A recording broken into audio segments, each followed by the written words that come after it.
Well, the podcast people are getting something extra because there's no sure right. This has got. I don't like to tempt fate, but this has got disaster written all over it, lads. You do know that, don't you? Yeah, I've guessed you're in my hands here. This is disastrous. I've guessed it. Problem being that has the Wakefield situation finally got to him? Well, I don't know if you saw this on Twitter. He actually said publicly he wanted Leeds to win yesterday. He's been slaughtered. Now I think, and on that we've got a call. Now we've banned him. The listeners will find out I've banned him. I'm not having. He wanted Leeds to win.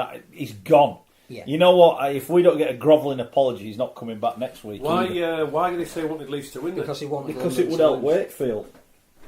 I cannot. But the fact is, in his DNA, he has to hate Leeds. He has to. I just fail to see. Well, he does. It's not a matter. Hold on. It's not a matter he has to. It's a matter he does. Like yourself, Mr. Wilson. You're the same. Yeah. But me and Mr. Kaplan, we will. We are definitely celebrating. We have got a smile. We've kept the faith. Smile on our face, and we are in Super League for 2020, and we're absolutely delighted. We're on the up. We're on the up, eh? Well, I don't know about that. And I see you've, and I don't think that's very appropriate for this evening. And like last week, a little bit of stick I got wearing my vest. And why are you wearing your Leeds in Crisis T-shirt? Well, all will be revealed. Say hello to the people on the old YouTube. I think they're here. Good evening, all. Good evening. Good evening, all. So they're here. I must stress to the listeners at home, right? Richard Shorewright is not here. This is the worst day of my life. Right, but he is eating jelly and ice cream. He's having jelly and ice cream. I think we're going right. We're live on. I think we're live on Facebook. I think we're live on YouTube. I think. Get in touch. Let us know. The old podcast is on. Is that your word of the night tonight? I think 2 words. I think. Yeah? I think. Right. I think. Right. Hello. Hopefully everyone can see us. I'm worried. I don't like having to press the buttons. I really don't like it. Right. We're on. Right. Now the question is, for the non-podcast listeners, where is Richard Shorewright? Now we had a vote on Twitter, right? Because I want your opinion. I want the listeners' opinion on this. Shorewright, right? This is Richard Shorewright, lifelong Wakefield, ex-ball boy. Once played at Bellevue. Apparently dropped the ball as well. They could have won if he'd have caught it. But sounds like the first team yesterday. Yeah. He said he wanted Leeds to win yesterday. You can't. I felt sick, if I'm honest. I felt sick. So is this a yellow card, effectively? Well, we put it to the listeners, and hundreds of people voted. It was really tight. All the Wakey fans said it's justified. You're allowed to want Wakey to win. And then we tweeted a picture yesterday. I think Shorewright was at London yesterday. Leeds to win, you mean? Yeah, he wanted Leeds to win. Yeah, it's not on for me. What about you? I've Well, to be honest, he's gone. Yeah. I've sacked him. Well, to be honest, it's like you tonight, and you're wearing your Leeds in Crisis T-shirt. Well, they're totally out of date now. They've been totally out of date for, I'd say, around about 4 weeks. So we're comfortable. Me and Phil are absolutely delighted, and I must say, you give me a bit of stick last week in my vest. Well, I'll tell you what, that is absolutely pathetic. Well, hold on. No. Hold on. Keep it on. Keep making yourself look a prat. With that Leeds in Crisis T-shirt. Because we are safe. We are safe. I wish Phil was there. I wish Richard. I said, well done, Richard. Great job. Congratulations. Right. So you're right. Leeds in Crisis. Gone. This is going to be a ritual burning of that T-shirt. So that's gone now. That's gone. Rubbish. So now I've got a new bandwagon. Look at this. I see the Salford Reds are rising. Go on, Salford. I've even got. Look at this. I've even got an app now. Come on. I'm all aboard the Salford bus. We're going to the playoffs. I better put my glasses on. I can't see. Have you been on the sauce today? Well, I don't want to say. But I am now. Someone said, and that song bloody annoys me. Everywhere I go, it pops into my head. What is that song? No, it's from my best film ever. It's from London, American Wave in London. And what, they sing the Salford Reds are rising? No, Bad Moon is Rising, you know what I'm saying. But have you been on the sauce today, Miss? No, I haven't. Because we're not allowed to ever tip against Salford. Well, I don't think I did last week. So who are they playing this Friday night? They're playing Leeds. All right. They're playing Leeds. Indeed. Come on, Salford. You know it makes sense, eh? obviously. They go to the playoffs, Salford. I tell you, they're the grand final winners. Possibly. I don't know about that. I hope Rich can edit that bit out, I don't know. But anyway, so thanks to Terence for my t-shirt. Yeah, I'm now a Salford fan. So there we go. So somebody sent you that? Someone sent me this today, yeah. Because I said about, well done to Salford, but I'm sick of hearing that bloody song. Everywhere I go, it comes into my head, I can't get rid of it. Where's our t-shirts? So we could have all worn these Salford t-shirts. No. You're Leeds, aren't you? Oh, hold on, what were you then? This I have no club. My club died, of course. You all know that. Well, I reckon this week you should be. I've spoken to my LKR people today, and they're in agreement with the legend. And as I spoke to you today, Mark, and I think you owe Ulkiston Rovers an apology because hold on. You owe Ulkiston Rovers an apology because the headlines was what you were saying. The bottlers and they can't handle it, and the bottlers. Well, I don't know if you saw the game on Saturday. I'm sure you did. And what's the second half? By the way, did you tip the Catalans or did you tip OKR this week? I tipped Catalans. Did you? But I actually said last week, I thought if OKR were going to win a game, that would be the one. No, hold on. After the Wakefield performance, you were absolutely seething about Ulkiston Rovers. But what I said, I was massively surprised against Wakefield and very, very disappointed with the performance. But what I said about OKR was they had plenty of character and the big game players again stepped up against Catalans. And they got fully deserved to win that victory. So I'm asking you, Mr. Wilson, is the apology out there to all the Ulkiston Rovers fans by saying the bottlers? Only if they beat they're not good enough. Only if they beat London on Friday night. They'll beat London Friday night. Yeah, well, when they beat them, I might think about it. But what about the performance on Saturday? We'll talk about Catalans. We'll talk about Catalans in a minute. But you saw that video. You saw that video last week, right? Bernard Gouache. I haven't seen it. In the dressing room, going absolutely ballistic. Right. Steve McNamara's sat there like a tailor's dummy, not saying anything, not doing anything. I've said to you a few weeks ago, they want him gone, McNamara. And they are playing like a team that wants their coach They now can't make the playoffs. They can't make the playoffs. Which I think is I can't believe he's not been sacked. I can't believe he hasn't been sacked. I don't want to see anyone sacked, but they're not playing for him. Okay, right. Well, so that win don't count at the weekend. They should almost get 2 points knocked off. No.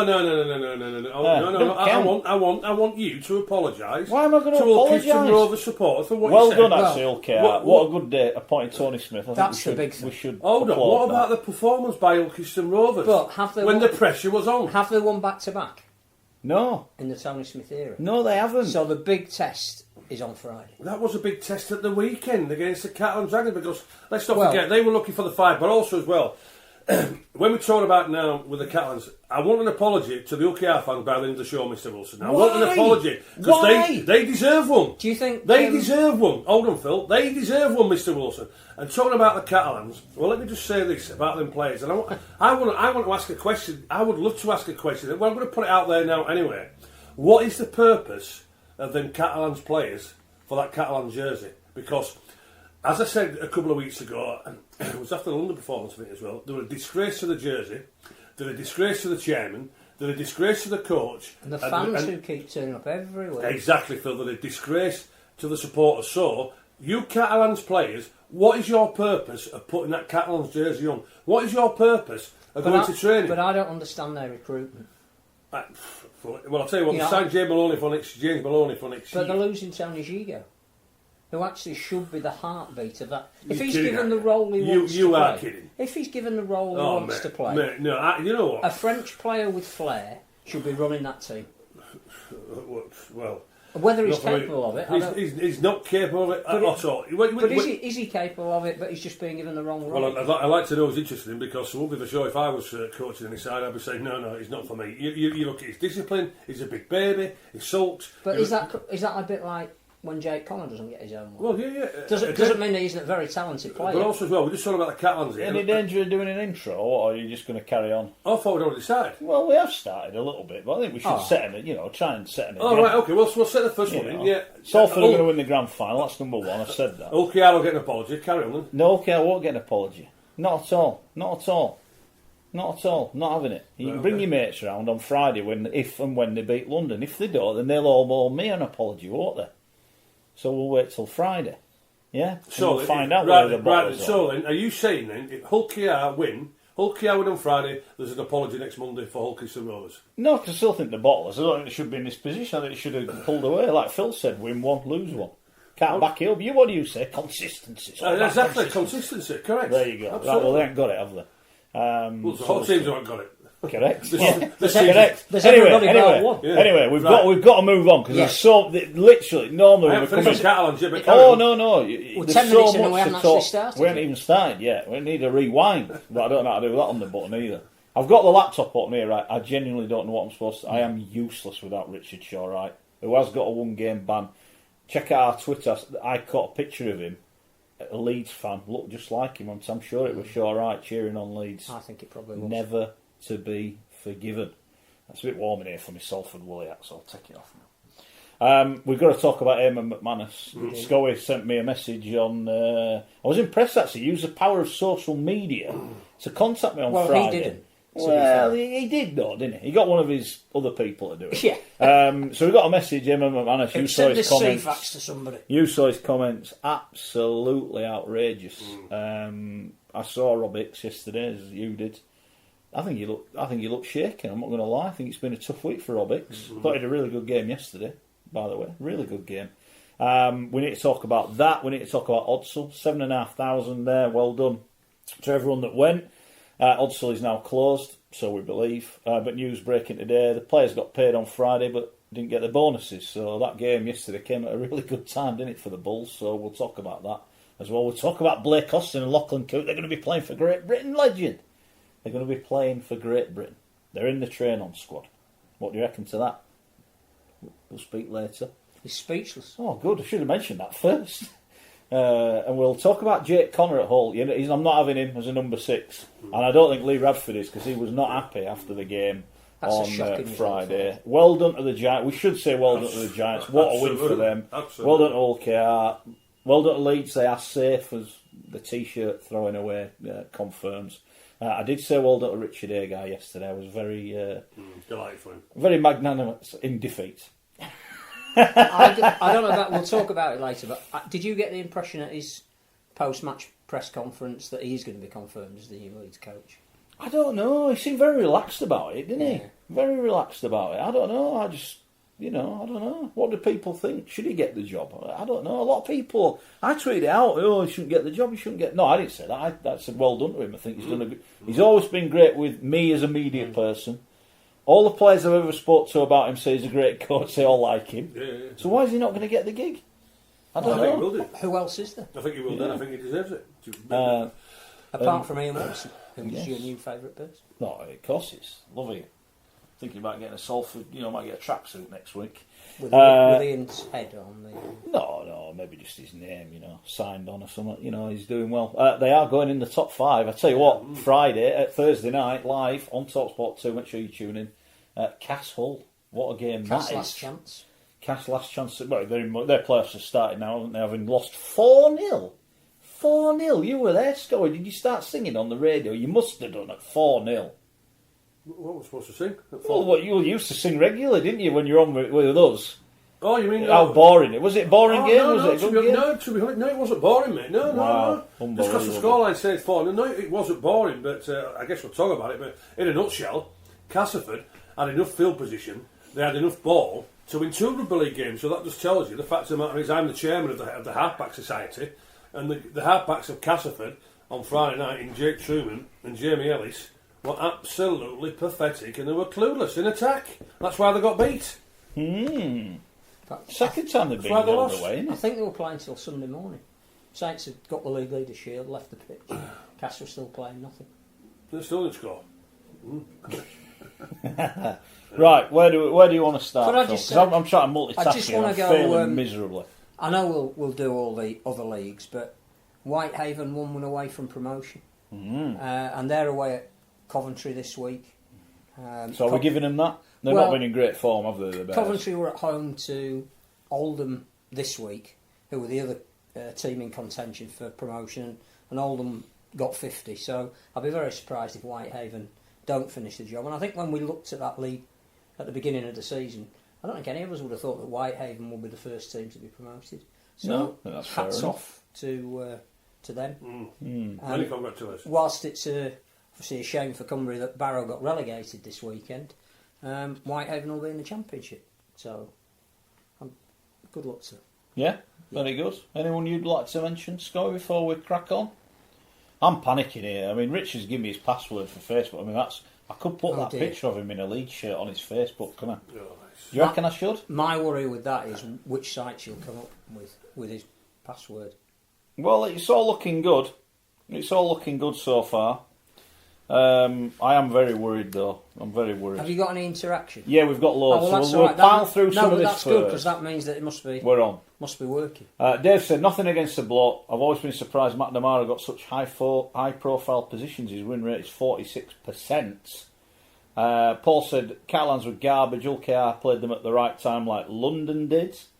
And Paul also said, to be fair to RSW, a London loss has meant greater safety for Wakefield. So, well, maybe we should ban Paul as well for wanting...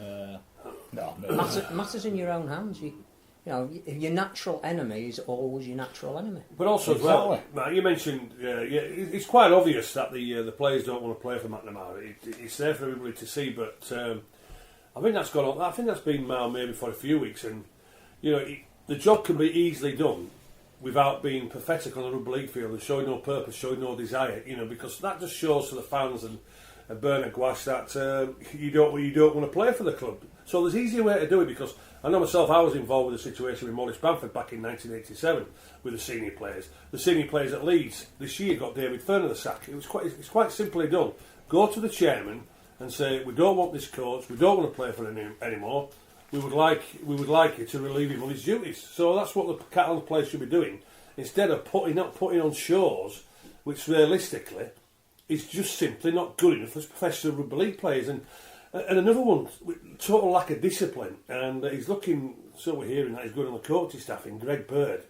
I tell you what, Greg has been a quality rugby league player. When he was out in the NRL, it was the Gold Coast Times he played for, quality. When he played for New South Wales, quality. When he played for Australia, quality. But for the last 2 years or 3 years, he's become an absolute backside of a player, hasn't he? He's whinging, he's moaning, and Ben Fairley was absolutely right at the week. If I just tell him to shut up, play the ball and stop whinging. And I just don't know what's come of Greg Bird as a rugby league player, because he has been a quality player. But it's all the French guys as well. You look at the discipline, it's as if they don't care less. Well, it's not as if they don't care less. They don't care less. They've no purpose whatsoever. I think what got them through in previous years was their home performances. Correct. So it was almost accepted that they were a different team on the road. But when they went back to 30-degree Perpignan with 8,000 screaming fans, they were unstoppable at times, weren't they? Yeah, and the last two home performances, they've lost to the bottom two teams.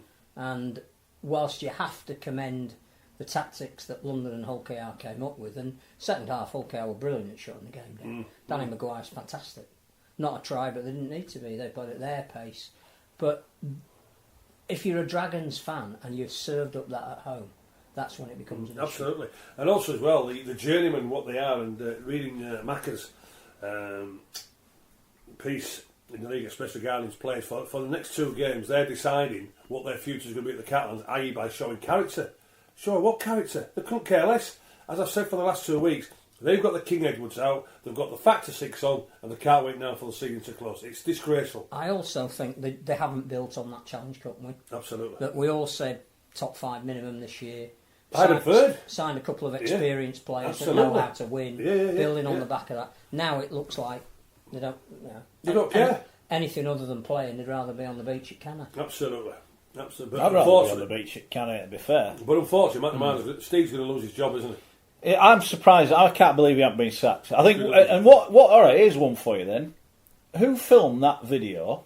And how the hell? I didn't see it. So it's got to be one of the backroom staff. I haven't seen it. I'll show it to you. I'll show it. I'll find it and I'll show it to you. You can have a look, and it'll tell you everything you need to know. But my thing is, who's filmed it, and how the hell has that become into the public knowledge? That is what I do not understand. I think that's disgusting. So again, though, so have the players seen that, and have the players said to whoever who's filmed it, said, get it out there and let people have their own philosophy, i.e. you've done that. Look at Steve McNamara, he's sat there like a lapdog, just not saying anything. Do you know what I mean? So have the players themselves ordered that to go out on social media to say, you know, we don't respect him, and we don't want him in the dressing room. I'm not. I don't know. It didn't look great, did it? No, I think they've lost their identity more than anything else. Yeah. That the core of that team, particularly under Trent Robinson, who was a dual speaker, was French, played in a very French style. Steve's a great analyst of the game, but I'm not sure that they're a team that you can impose structure on. And if you try to do that, you're not going to get the best out of the French players. They want to be able to offload anywhere on the park. And where's he going, Guizot? Who's taking him on? Do we know? Well, we heard rumour. Yeah, look, that's the video there, Gary, right? Now, sorry for the people listening on the podcast. It's not great, but I'm sure you've seen it. So that's been filmed in the dressing room. And you see Gouache is going absolutely ballistic. And at the side of him, Steve McNamara sat there, didn't say a word. Probably doesn't even understand what Gouache is saying. Well, I mean, you've seen it, Gary. Now do you understand what we're on about? Yeah. And the question is, how has that got out in the public domain? Because that's clearly within the... That is undermining the court big time, isn't totally, absolutely. You know, it's like when you go on tour, what goes on tour stays on tour, and certainly in the dressing room, whatever goes on in the dressing room, certainly things like that, it stays in the dressing room. So that is telling me there now that the players have seen that and they said get it out there, and it just shows you exactly what you just said there. Steve McNamara's been undermined and he's been shown no respect by anybody. So you don't get that on T-Fax. You will in 5 years. Yeah, you don't get it on. You need to upgrade yourself, and you know. I'm very happy with T-Fax. The sewer that is Twitter. The sewer that is Twitter. You want to be on it. The interesting thing is and we've never been an advocate of sacking a coach. No. I think the coaches do a fantastic job, and we'll talk about the job that referees do, of course, but I wouldn't have a coaching job for all the money in the world. It's you put everything in the hands of other people. There's not a lot you can influence yourself. You work long hours, and you're the one that has to front the media and the fans when things don't go right. But let's say Steve McNamara in 2 weeks' time, because Bernard isn't a sacking chairman, but clearly it's untenable at the moment. And they are going to have to be thinking seriously about further recruitment for next year. Well, they've got James Maloney, who McNamara knows very well. He's known him from his Roosters days and what have you. So, but assume McNamara isn't there. Who do they go for? Who would want Do they go for another English coach? Who would want it? Do they go for an Australian coach? Or do they promote somebody like Thomas Bosk, who is a hero at the club and is on the coaching staff? But how do they get their identity back? Well, to be honest with you, Phil, and the way I've seen them players performing, I don't think it matters to them who's the coach because they couldn't care less. I look at that Cassiano. He's got no discipline about him. He's got nothing. He can do some wonderful runs and offloads. He's got nothing and about then him. He spoils it. He's got nothing about him whatsoever. What does he offer?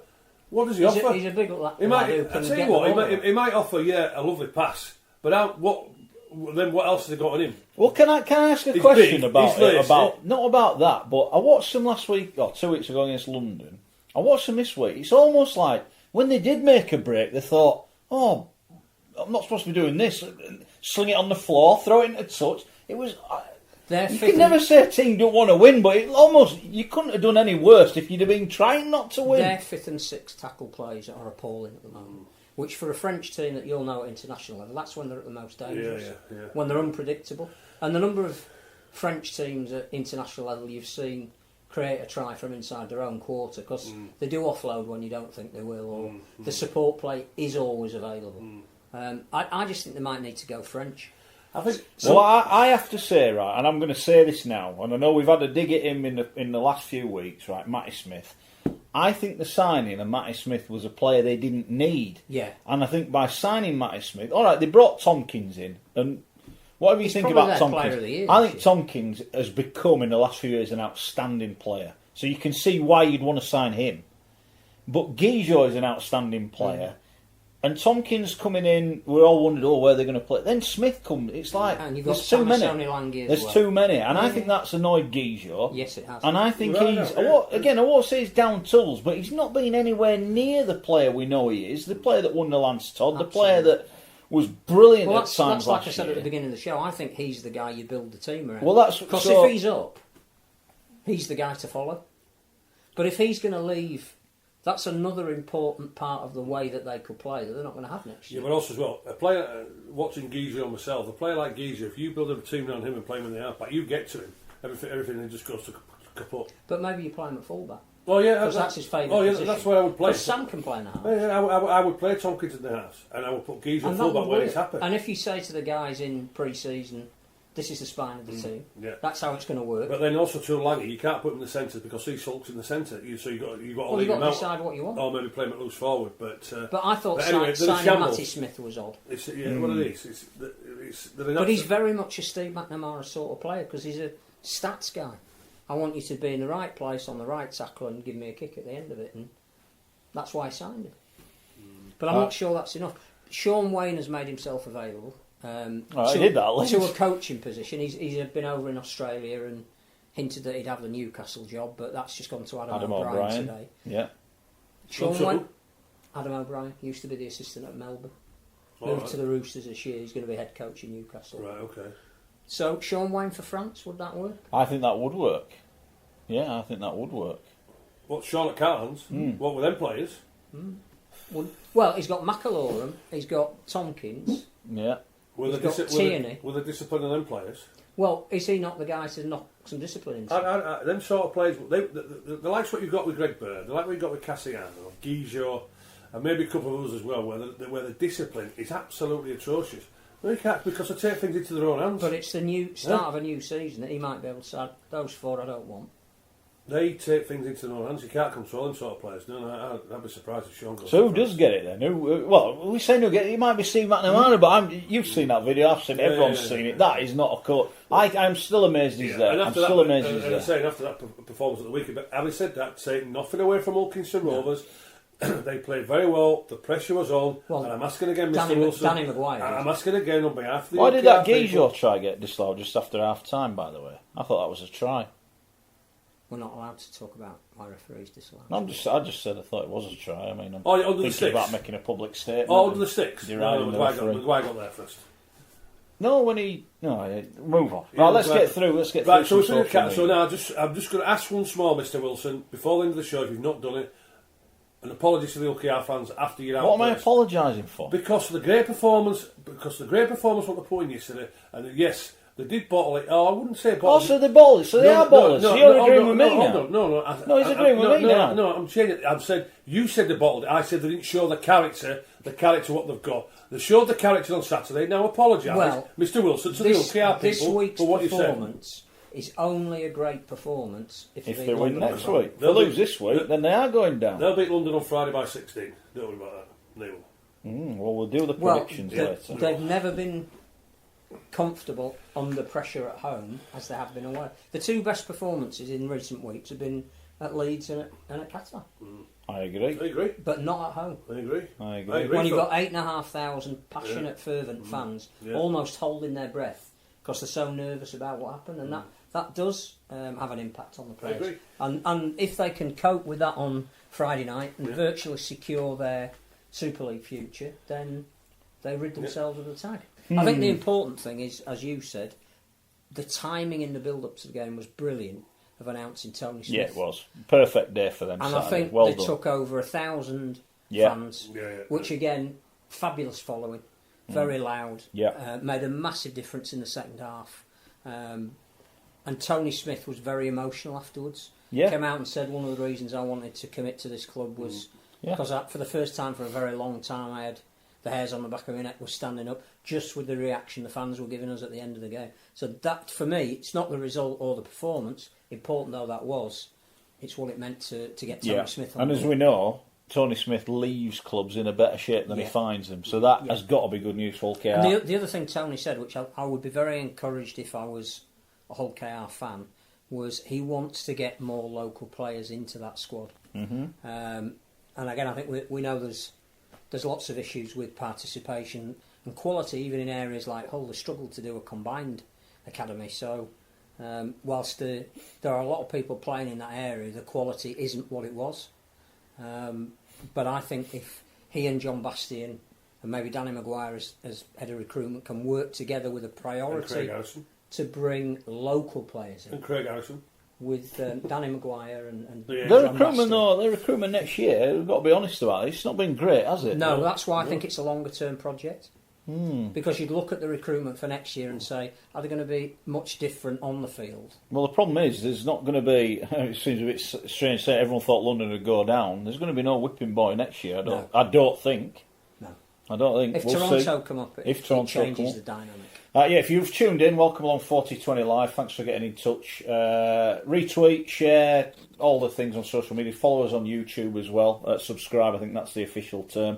RSW's been banned, and the Twitter poll actually came in. 52% of people, and quite a lot, hundreds voted, said it was all right for him to want Leeds to win. What other poll do we have that 52% was the...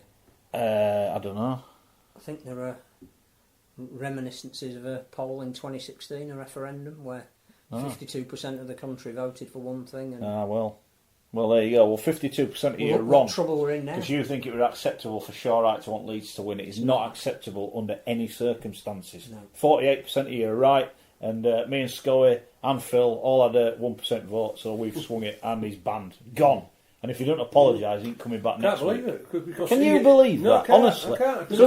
The number of times He he's hates coming Leeds. here He hates in Leeds. a replica Wakefield top. He hates Leeds. Yeah. It's Phil White says RSW has locked himself in a dark room with a dozen blue wikis. Well, I'll tell you, he'll be sat in that dark room in a week. There'll still be a dozen blue wikis there because he wanted to. If you've got some blue wickets, I'll be knocking on his door. Yeah, Richie can share if you want. He'll share because he won't be using it. Dave said what was with the hat. I've had to bin the hat. It was a bit warm. It was my Salford hat. I'll tell you what, my Salford shirt looks great on the YouTube. I want to know where I was at. Where else your Salford? Go on, one. It'll fit you. This it's quite big actually, but I'm all right. Yeah, the Salford Reds are rising. We'll talk about them I'll shortly. tell you what as well, which I didn't know he was there, but I saw it on TV the other day. Paul Rowley's there as well, isn't he? Yes, just joined. Yeah. So medical rep says Paul is back in the game. A good young British coach. We know he likes to play the game the right way. So yeah, well done Rolls and well done Ian Watson to bring me back into the game. I've certainly had something. So what about Castellan taking on Ian Watson? Oh, No, Ian Watson's got enough to deal with at Salford. No, but let's say he decides that it's time to move on. That he's taking the team. Why is he going to do that? Why is he going to do that? Well, because at least half. They might win the grand final. But half of that squad we know is leaving. So he's got to start again. Well done, Josh Jones, by the way, of my beloved Salford, who's in the Great Britain squad. Yes. That is well deserved. And going to Hull. But well deserved. Absolutely, form players. What has the Great Britain squad been announced against something? The train on, yeah. We'll go through it in a bit. You'll be delighted to know Lachlan Coote and Blake Austin are in it. We'll get your thoughts on that in a minute. Lachlan Coote, after his Wembley performance, my 2-year-old grandson could have caught that ball. Carry on. No, yeah, but it doesn't matter. Carry on. It was Robert Hicks' fault. By the way, actually, that's one thing I want to do on Twitter. I think the RSW is locked in his cupboard. He might be listening. Better tweet this out for us. Oh, if you've had a bad weekend or something went wrong, let us know, right? And use the hashtag blame Rob Hicks. Can we do that, or is that a bit rotten? I did that yesterday, didn't I? From London. Blame Rob Hicks. Hashtag Hicks fault. Oh, is that? Oh, you did it, did you? Yeah. You've already done it. Oh, well, we'll have a look at that then. I'm sure we'll get some interest. You know, if your coupon went down, your hacker, a last-minute goal, blame Rob Hicks. It's his fault. Yeah. Drain got blocked, washing machine blew up, blame Rob Hicks. Don't take any... I did like you this weekend. I said okay, I win unpredicted, and I put Catalans down on me in my treble. Yeah. Why? Rob Hicks? No, it's blame Rob Hicks. Yeah. I actually look back, I did tip up Catalan, I was like, oh, for God's sake. Why did I do that? Why? Why do we have a culture at the moment where nobody will accept blame for anything? Yeah. I It's don't get it. of I don't get society. it. I mean, we've mentioned this a lot on Twitter recently. People are it's like with the Salford thing. You know, we picked against Salford. Everyone, you hate Salford. Don't watch this programme. It's blah blah. It's like, hang on. There's only there's 3 outcomes in a game. We can still have a draw. We just give an opinion. We're not we're not thinking. And there is no form this year apart from St Helens. So every week we're going to get most of our predictions wrong. Yeah, possibly. Which is what a lot of people say we're in the wrong because we don't criticise referees. But we ain't got enough referees to start criticising. If we had like 300 really good refs and someone has a bad game, then you can go, maybe we need to have a look at that. Exactly. You know, we haven't got the referees but where are we going to get these referees from? Well, would you want to be a referee now? But I'm going to pick this out of the paper, and I apologise immediately because it's not a scientific straw poll. Okay. But this is the latest disciplinary sanctions in the Kingston Press National Conference League. Okay. So this is below the professionals and the semi-professionals. So So this is where rugby league really starts, and where you inculcate the right values. Respect, yeah. Now there was obviously some ill feeling in a Woolston-Hunslet Warriors game. The other week it was clearly played at Woolston. So That's my son's team, right? match official abuse by coaching staff. Is that him? Is that your son? The sanction, warning to future conducts. Yeah. Not good Is enough. that Schofield Jr. Not abusing good the ref? Is it? You're a disgrace. Same club. You are a disgrace. How have you brought up your kids? I didn't know that. I'll ask him. I ain't got Text my him now. phone. Phone's in the car. Oh, Phone's in the same car. club. Text him. Failing to control spectators, £100 fine, suspended. Who's that? What's that one? What? I don't know. And then match officials abuse by spectators, £100 fine. Where is the disincentive there for behaviour? Yeah. If all There's you're a going to couple of get domino cards. Pay a couple is a of quid, you warning can come to and your abuse the future official. conduct, a suspended fine and a nominal fine. But is when that there's like, do you need to clearly start from the top then? Because Yes, let's no, go to this that's why this it's so McManus thing. important that McManus has to set the lead on Right, this. can I throw one out there then, Phil? Because when we talked about the Warriors 3 weeks ago, the Warriors played Youth, and we all know who refereed the game. The 18-year-old girl from Leeds Rhinos, the fullback unit. What's her Caitlin name? Beavers. She was absolutely outstanding, and my worry was certainly coming from the area where I'm from, and we just mentioned from there about maybe the abuse and certainly the respect what she won't get. But I tell you what, as I said on the show, she did that well because nobody recognised her because she refereed that well. The respect what she got from both sides, Youth and the Warriors, and also too for the Speckies, was sensational. So now I'm asking the question, Phil: should we have more females than refereeing games? Maybe. So they get the respect from the team and they get the respect from the They've supporters. got to be of quality. Oh yeah, I I'm agree. You not can a just fan sling of- anybody in front. Not there. a fan of tokenism. But no, I'm not at all. But if they are up there with the male parts as well, give it to the female referees to make sure we don't have this. What if Caitlin Beavers resigns this week on the back of what Eamon McManus has said? And has decided, I don't want to be a referee anymore, I'll just concentrate on playing because I'm not going to end up as a Super League touch judge or at some point in my career a referee. If a chairman of arguably the best run club in the game at the moment, it has got licence not only once but twice to absolutely vilify the man who at the moment is our top official. Yeah. Look, we're not giving away any confidence as we both spoke to him yesterday. I thought he looked devastated. I think the Rob. first thing to say is he acknowledged that he made a mistake. Yeah, he, with hindsight, he wishes he'd have reviewed it. So what? With hindsight, Alex Walmsley wishes he hadn't dropped that ball 3 times. Coot wishes he hadn't dropped it. Hindsight's Justin a wonderful Holbrooks thing. wished he'd have picked a different team. Hindsight's a wonderful Should thing. Eamon McManus not be more bothered, Schoey? And this is only speculation, but you were at the ground, and it's coming from good sources. That Justin Holbrook offered to resign after the defeat at Wembley. What do we make of that? I heard that myself on Friday night, and when I got talked 2 or 3 times, have I heard regarding Holbrook that after the Challenge Cup where he didn't offer, he resigned, and the St Helens board says, no, we're not accepting your recognition, and he's seen out this season, so it's the pressure getting to Holbrook, and the pressure certainly It is only speculation, we must say that, speculation. but again, generally when we hear something, it's coming from a good source. There's no smoke without fire, is it? It's as simple as that, and and James Roby say, we're not going to be renowned or known as a great side until we win one of the big awards. Well, you're going to have to win it for 2 or 3 years to remember there's a great side. Yeah, it might be a good side if you win it this year, but there's extra pressure on there. But but when and I've said it in my column today, when I read it on Friday, and my first thing was, Eamon, do you know what? You're very good for rugby league. You've been sensational for St Helens. You took them away from Nosey Road, which, as we all know, for a dump. You've reinvented St Helens from there. Great stadium. The investment you get, the people who you brought in certainly to St Helens from there, simply outstanding. But certainly to question the integrity of the referee on the point of view where he's had a meeting with Warrington Fines, had a meeting with Cal Kirkpatrick, we know as a CEO from Warrington from there. I just think it's totally doesn't want the game needs. We know what happened at Warrington Catalans 3 weeks ago, which has not been dealt with. Who's going to deal with this? This is a Super League club. Can the RFL deal with this because it's a Super League matter?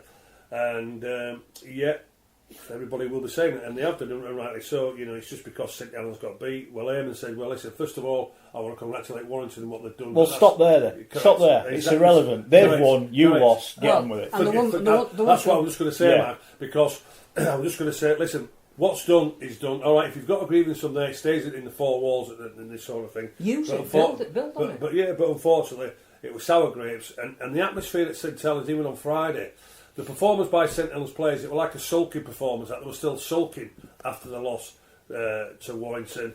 And also as well, all everybody was talking about, unfortunately, not just about Eamon's comment, is about Robert Hicks. Why didn't he go to the screen? That's all everybody was talking about. There's three things. One is when Robert Elston came in, one of his missions was to elevate the profile of Super League. On Friday night, his team that has dominated that competition this year picked up the Leader Shield. Nobody reported on that. No. The words of the chairman of the club that should have been embracing the fact that they've won arguably the hardest trophy to win. Which he makes that point in his notes, but no one's bothered about that. But once you've written everything else, no one's going to pick up on that. Yeah. No one's really going to write a feature on how good your team has been this year. And at the time, they were 18 points clear, which was, if it carries on, is going to be a record. Yeah. And nobody mentioned that. Yeah. We got a little picture, but all of the comment was about what the. Well, that's the first thing. Oh, go on then. So the second thing is it's factually incorrect. St Helens, which the RFL have come out and said. But St Helens made 18 errors on the day. Robert Hicks made 1.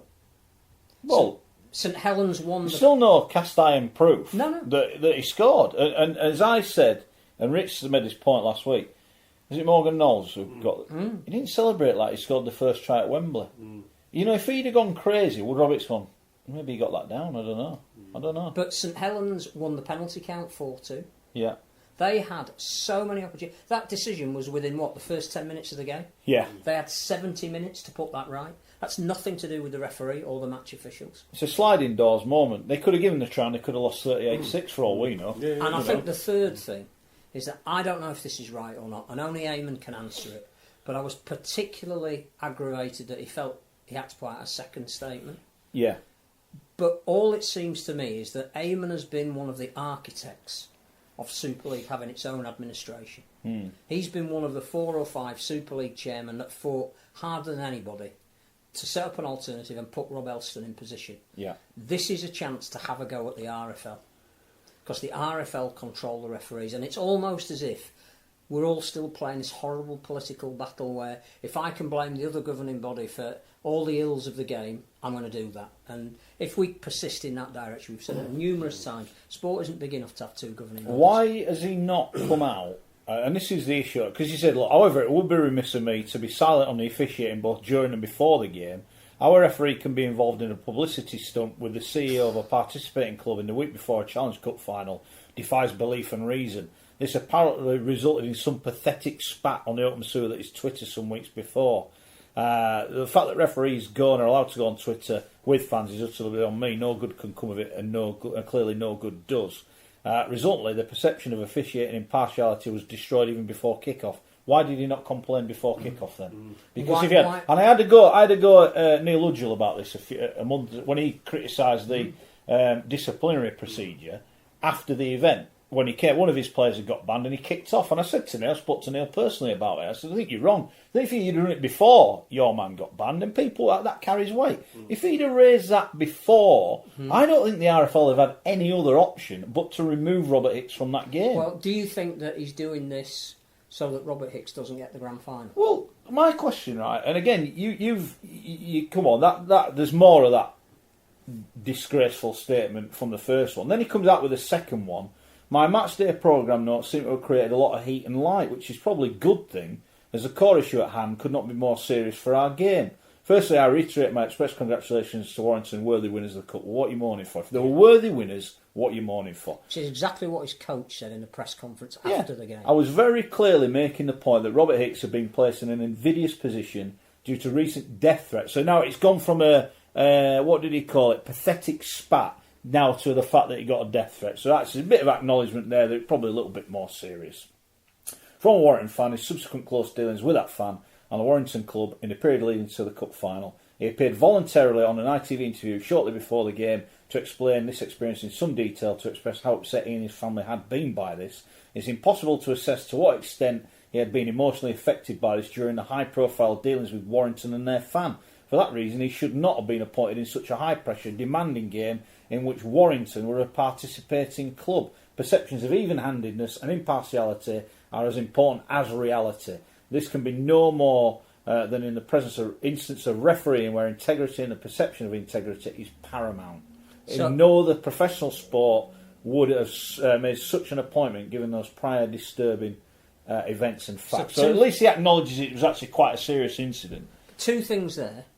You're giving licence to keyboard warriors to give death threats to referees before any game, whichever team they support. Yeah. And the open sewer that is Twitter, St Helens use a hell of a lot as a club. Of course they do. Yeah, and use it well. And they don't say, I'm sorry, we're taking a moral high ground here, we're not going to be on Twitter. Yeah. They're promoting their games, they're putting their... What position does this put Hicks in then? Because if Hicks now, and there's every chance he'll get the grand final, or he should do, based on performances, and I allow for that error. Well, my point is, so his next Saints game, what happens then? Because the other team can go, well, look at what's happened there, how can he be fair to us when McManus is abusing him? Exactly. Yeah. It's the I think it's a disgrace. Can of worms. What do we think then should happen to him and McManus? Oh, it's brought the game into dispute. But what happens? You fine him, he's not bothered, he's got enough money. Do you know what I think? That's all you can do, really, can't you? And it's very drastic, but it'll make a point. I think unless he publicly apologises for what he has said and said, I got the tone and tenor of it wrong, there was a process to go through that I should have done and not gone public in programme notes, then St Helens will refuse to appoint a referee to their games. The RFL. You can't do that, though, can you? Have a game without a referee. You can't. Well, So the reason is, why do you have a referee? I always say this, why do you have a ref? Because the teams can't be trusted to do it so the themselves. RFL So you need a ref in the middle. and say, until he apologises, yeah. we're not going to appoint a referee to any of your games. That's not going to happen. That ain't going to happen. It should Somebody happen. needs to stand up, don't they? What makes It's me like laugh, I was it saying further about to the his... Hunslet Warriors thing. If you don't ever punish it, Yeah, but I think, right, and I've been involved in amateur sport and also in kids sport. The kids react to what they see on the telly. I guarantee you that they react to what they see on it. You go to a football game and they have a drink of water and they spit it out on the floor, they squirt the water. Why do they say that? Because see the players doing it on the telly. That's what they do it for. And this is why it needs stamping out. You know, as tempting it is, I'm not going to blame the individual referee. It's an absolute. But his second statement was only blaming the individual referee. Yeah, exactly. I just That's don't why get the I hold him comments. to account. You know, I thought one of the Saints fan websites made a really good point when no one even mentioned this before kick-off. No. Nobody, not one person. So why? And that's the Saints fan website.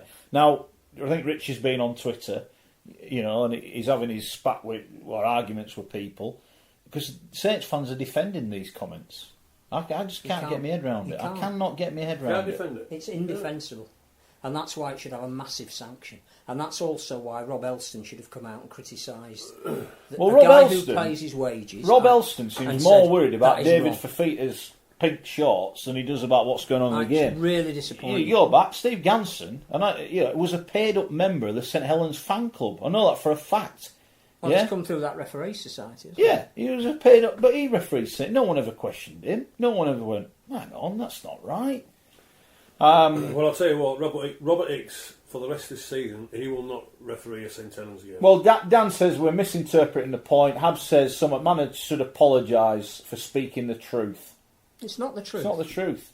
And not only is it not the truth, there is a time and a place and a way to make your protest. He has an obligation that is bigger than his own club not winning a cup final, which was entirely their own fault. Yeah. The obligation is to the game, and that's why he's bought the game. Well, this comes back, what was it, 2-3 weeks ago, Steve Ganson, big article in the paper, we've got to respect the game, we've got to respect the referee.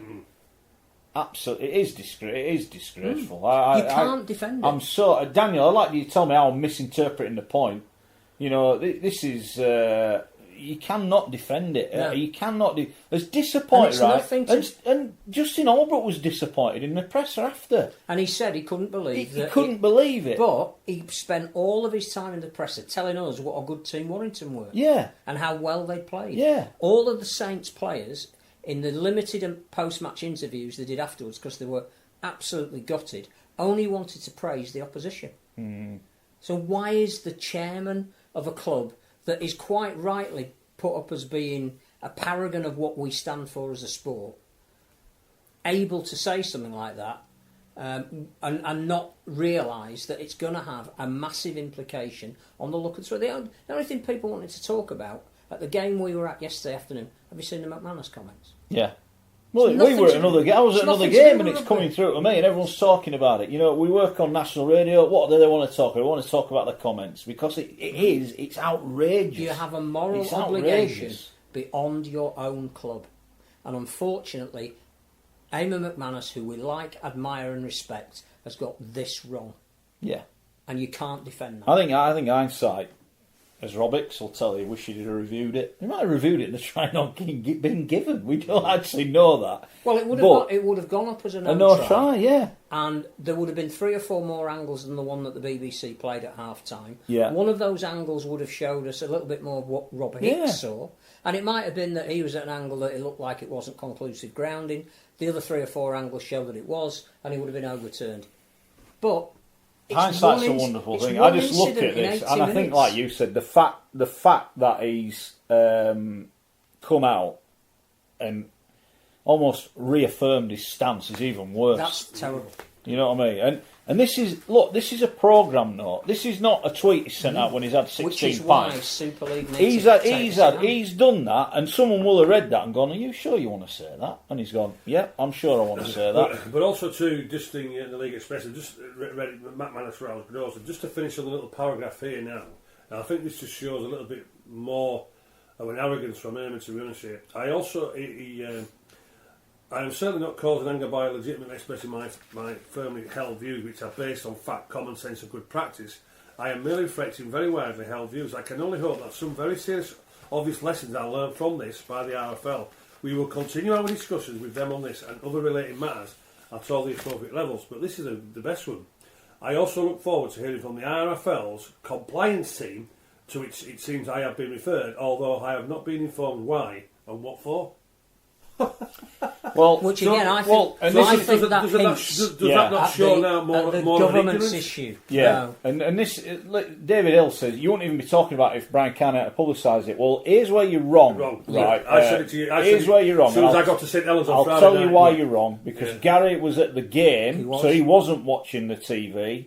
And I got a message at 6:53. Correct, Friday. 6:53. So Sky wasn't even on the telly at that point. Correct. With a picture of the programme notes, and that's it. So everyone's seen it. So don't say because it was on the telly, people are kicking off. People aren't kicking off because it was on the telly. They're kicking off because it's in writing and people can see it. Nothing but admiration for Brian Carney for bringing that up.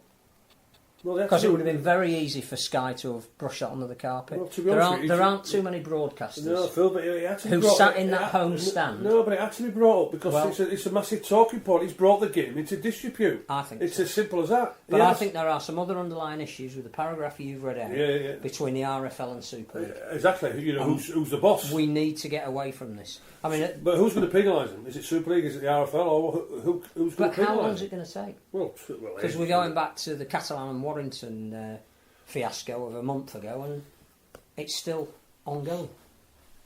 I think, though, in fairness, that probably does need some more investigation. It probably does, but you have to put a time limit on. Right, let's get through loads of interaction. Thank you to everyone that's getting involved. You can get into YouTube on the comments. You get in touch on Facebook on the comments. Please share, retweet, like with your friends. Let them know we're here. We're not here. Yeah, exactly. Get stuck in. We're not. This is not a one-way street, and this is how this show works. Have you any UKR fans on yet? You're not ready to them out. You're about an apology. Well, that's because they haven't been on. You know why? You know why? Because they're all quaking in the boots that they don't lose to London on Friday. Because if they do, I will be getting stuck in next week. Rest assured. Paul said, serious question. David Argyle stood down from his position because of his comments. Should McManus do the same? We'll see. Hab says, does the panel not think that James' Child performance on Friday was equally bad as Hicks at Wembley? Was Child at Cass at the Saints game? Child is a referee, yeah. You have a bad game, good game? Yeah, it was pretty ordinary. Ordinary? Alright, fair enough, yeah. Refs are allowed to have a bad day. Did he determine the outcome? No. But he certainly got some severe booing and plenty of attention when he was walking off the field. Yeah, but because it's easier to blame the referee than it is especially to blame when you've read the chairman's programme notes, and it's all the referee's fault. Yeah. But did he materially affect the outcome of that game? No. Any decision he made? No. Michael said he enjoyed the game, so he thought it was good. Lots of frustration, great high emotion, close battle from beginning to end. So that's what happened there. To one of our listeners, just get involved. Wright says Elson cannot bite the hands that are puppeteering him. Absolutely, which is what's wrong with the appointment. You know, well, it is, but at the same time, I think now he has got to come out and he's got to be seen to be taking on. You know, and you know, I've been quick to criticise the RFL. I'm not going to say I have, but their last two statements, this one and the Bradford one, have been top draw. I sense a change at the RFL. I think the gloves are coming off here, they're going aggressive. and I think they're going aggressive. So maybe we need to have a look at that. You can get in touch. Let me get involved here. Loads of tweets. Sid, our beloved OKR fan, says, I'm not quaking. We'll smash them all over the park, says Sid.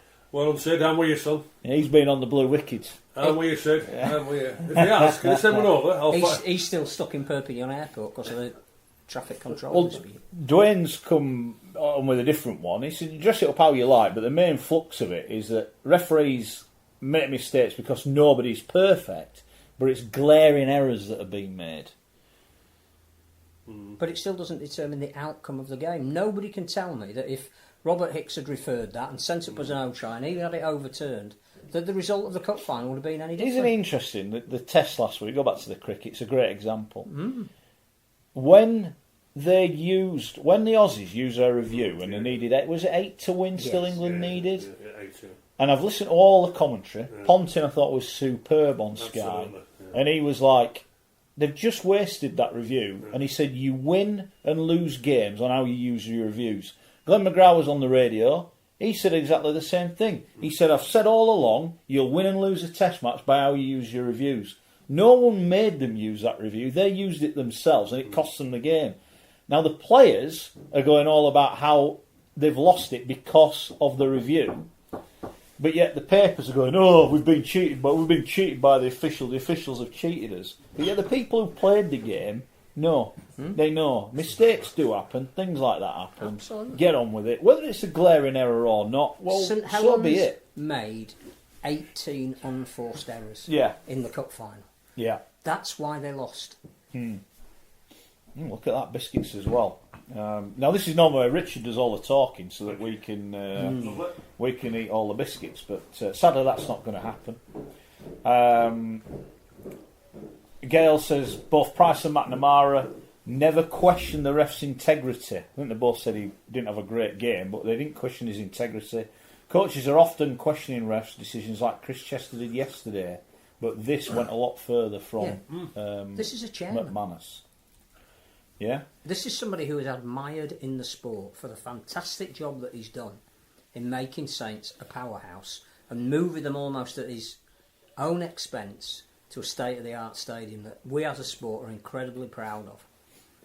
But I think he's undermined his standing for doing that because this, to me, looks and sounds extremely petty. Yeah, it does. Sid said I look like a bin man when I had my hat on. My Salford. I might put it back on now. Keep getting in touch on Twitter at Forty20 Live. You get in touch on YouTube and Facebook. Loads of people getting involved. Matt says, please explain to me why Sean Wayne can't get a job in the NRL. He's got a better record over here than Holbrook, Brown and Robinson. Adam O'Brien may be great, but he's never been a head coach. So, you know, Sean Wayne has got his fans there. This is good, isn't it? Schoey's got about 8 biscuits in his mouth. You're nibbling on your biscuit. I'm just interested as to whether he's the answer for Catalan if Steve McNamara isn't. Well, where's he going to get in? Is he ever going to get back in? I don't know. But he'd want to come in at a level where he can make a difference. I'll answer that now with Sean Go on, Wayne. we'll make sure you talk for about 20 seconds. I'll answer that. Is it a long answer? With Sean Wayne, I think the simple fact is an Englishman, the Aussies won't give him the respect he deserves. Mal really got it, certainly from the Newcastle people, but Mal, from a point of view, is a legendary figure, not just as a player but also to a coach, and played out there. He has the total respect of the Australians. Sean would struggle from a point of view where, first of all, being an Englishman, he wouldn't get the respect of the Aussies. That one of the greatest coaches we produced over this side of the world was Roy Francis. Absolute innovator. So much so that the Aussies decided to take him to North Sydney but they made life so difficult for him because A, he was English and B, he was black. And in the end, he had to come home. So it's not just about results over there. You've got to get away from the inherent prejudice. Well, I think I've just answered that regarding Sean. They wouldn't give him the respect what Sean Wayne deserves. They wouldn't give him it. Would the French? They're not French though, Phil. The Kiwis, the Samoans, the Aussies. The fans are French. They're all journeymen. But at the end of the day, the French supporters don't play. It's the players themselves. But they have to turn up to be happy about what they're watching, to enable the coach to go out and sign the kind of players he wants. Carl said if it had been Kukash making those comments, he'd have been fined and Salford would have probably been deducted points. Oh, I love it. I love it. Daniel said after the serious debate on the fallout of Odsal, it'll be good to hear your guys' memories of the place, good and bad. I'm sure Phil would have a nostalgic tale or two. We'll have a chat about that in a bit, Dan. Were you there yesterday? I'm assuming you were. 7,500. 7,500. A lot of people said, well, where's the 7,500 been all year? Had they been there, probably the Bulls would be in the mess they're in. But to defend those people, my dad yesterday as a pensioner paid 20 quid to go yesterday. But I would counter that why? with one of the things we've said for the last 2 or 3 weeks as this all has unfolded is it's as much to do what's happened on the field this year as what's happened off it. And if that was Bradford qualifying for the 5 by winning, maybe they would have got 7,500 next week and the week after. But I have to say, and we love John Keir, that's a real season of disappointment. Can I ask a question? I don't think it's actually been asked publicly. The young kid, Ollie Wilson, Huddersfield pay 100 grand for him. Looks a bargain, by the way. He's played every week at Huddersfield. He got straight in the team, pretty much. Might have been there a couple of weeks. Straight in the team. I think we've seen him play a couple of times, Schoey. He's a hell of a player. He's played every week since. He didn't get a game at Bradford. Well, I'll go further before Ollie Wilson. Give out the Burgesses, the Burgess wins at Bradford. If they'd have stayed at Bradford, they would have been out of the game by now because they just didn't rate him. I can remember seeing the Burgess swings when they played for the England Academy against the Kangaroos at Lee. I think it was 2011, was it 12? And they couldn't get a sniff. They couldn't get anywhere near the Bradford Bulls first team. And then we know Sam had just gone over there and what have you. And the rest is history. So again, for whatever reason, they're trusting these young players. The quality of these young players just are not being trusted, and the confidence is not putting them.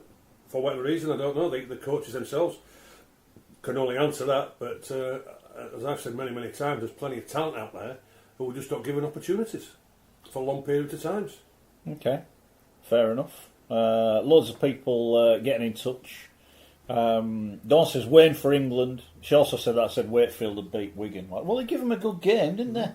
They give him a good game. 2 very in serious fairness. injuries that meant they only had 15 players at the end. Yeah. Which might have had more of an impact than whether Liam Marshall tapped the ball in the right place or not. Yeah. Again, too easy to blame a referee. Yeah. Okay.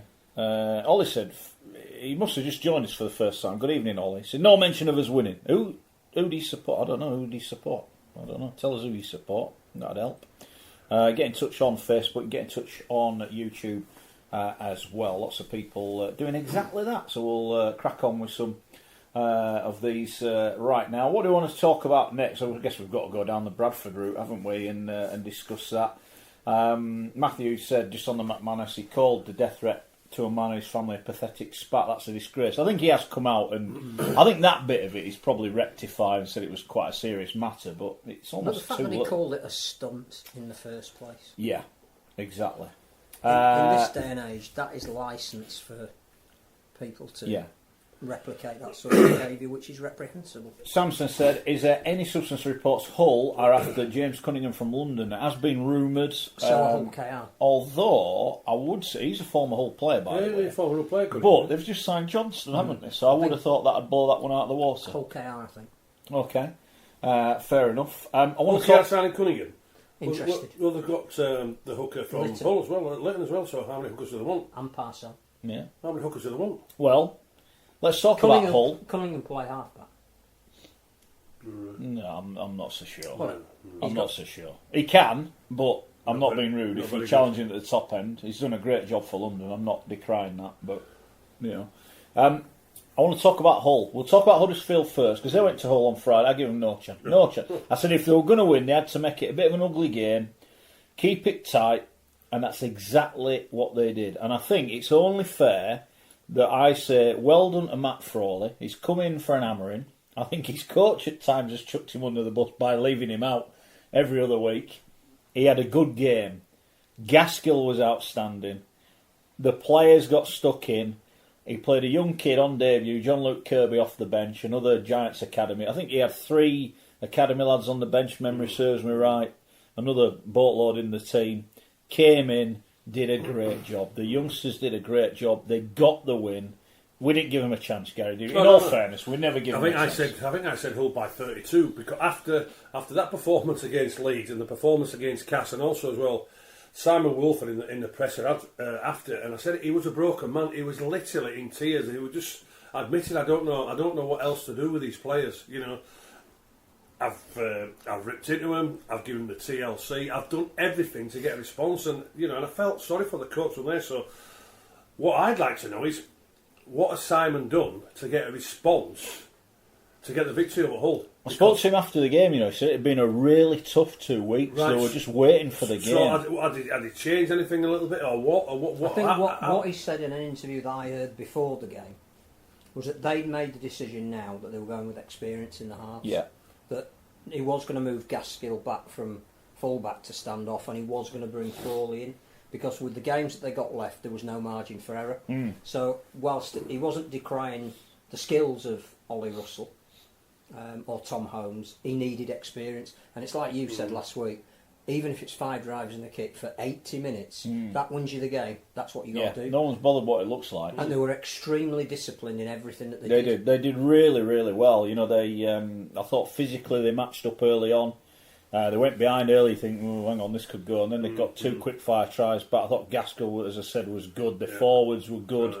They just got stuck in. It was a wholehearted performance. I think again then, the coach himself has realised and explained to the players this is where they're going to go in. So then he's got a response from his players. So the players have to take plenty of credit for that and take responsibility, because the coach again has put the trust in these players. Because listen, at the end of the day, a coach can only do so much. It's the players who have put Huddersfield into this position, and I say the response what he's got from there, put the trust in the players to go out there and put the performance in, whether it was good, bad or indifferent, whether it was boring or electrifying or whatever terminology you want to put on it. They went there, got the 2 points, and I think Simon Wolford, well done for getting the reaction from your players and to get the reaction for what he did, because it was no easy task, because Hull themselves, they were embarrassed 2 weeks before against Salford. They wanted a reaction, and unfortunately, rather for me, he's got problems in that dressing room, i.e. by his major so-called player in Jake Connor, because he don't know what to do with him from a point of view where to play him. And I think that was the difference on Friday night. Yeah. Was that whoever was playing for Huddersfield knew exactly what their role was. Yeah. And their coach had said to them, "This is what I expect from you. This is what I need from you. It might be a bit rigid in the way that we play, but this is the way we've got to play." And they all went, "Okay, boss." I think Hull, it doesn't seem to matter what Lee Radford says at the moment. They're going to do whatever they want to do. His comments after were really interesting, right? Because I watched that game, and for the second half, right, they had a lot of ball in good areas, and it was like the old dull FC, right? Sneed, non-existent, did nothing, right? And Connor was even worse for me. He is not. Was Kelly not playing at all? I think he's injured at the minute. Okay. Although, he's not selected, anyway. again, we don't know. Sources suggest he's looking to get out. He's not happy. I just look at Hull, and the creativity is zero when Connor plays at 6. Now, he might turn up at Cass and have a wow of a game on Thursday, but it's coming back to what you said. It's about consistency. If you're in a team that are challenging for the playoffs, you need good halfbacks. We've seen that from Jackson Hastings at at Salford and what he's doing. Lola here all of a sudden looks a player playing well. He's allowed to express himself. To be fair, so does Richie Myler, because he's got a guy inside. Yeah, he does. He did have a good game as well. He played well yesterday. But the facts are, and Radford came out and he was clearly not happy with what had happened. The creativity, he wasn't happy with that. He said players are not getting on the ball enough. That I need my playmakers on the ball. They're not getting on the ball enough. I think it's going to come to a head there. I think something's got to happen at Hull, because I think Connor, even if now he wins them the grand final, what do you say then? He's one of the great. It's like Sneed winning the Lance Todd Man of the Match. Yeah, in the big game he came up with the goods, but in the league, you need it week in, week out. And they never looked like scoring in that second half. As well as Huddersfield defended, they didn't get a lot thrown out. I think we thought that this year would there be a big turnover of players at Hull. And they left it virtually alone this year. Some of the people that we thought might retire have done an extra year, but they've now announced they will be retiring. There's some big men and some renowned names coming in next year. I just wonder if that's upset the ship for the end of this year. Okay. I don't know. You've got Because loads of something's forwards, missing. though, aren't they? They're all forwards. Something's missing. They're all forwards. Well, Fecky's coming in on the wing, isn't he? Yeah. And Fanu was coming back. You see also as well, you know, and I got plenty heavily criticised before the season started this year regarding the Danny Houghton situation. You know, we all know what Danny brings, but Hull now needs something different, you know, and they're letting the young kid go to Ulkiston Rovers.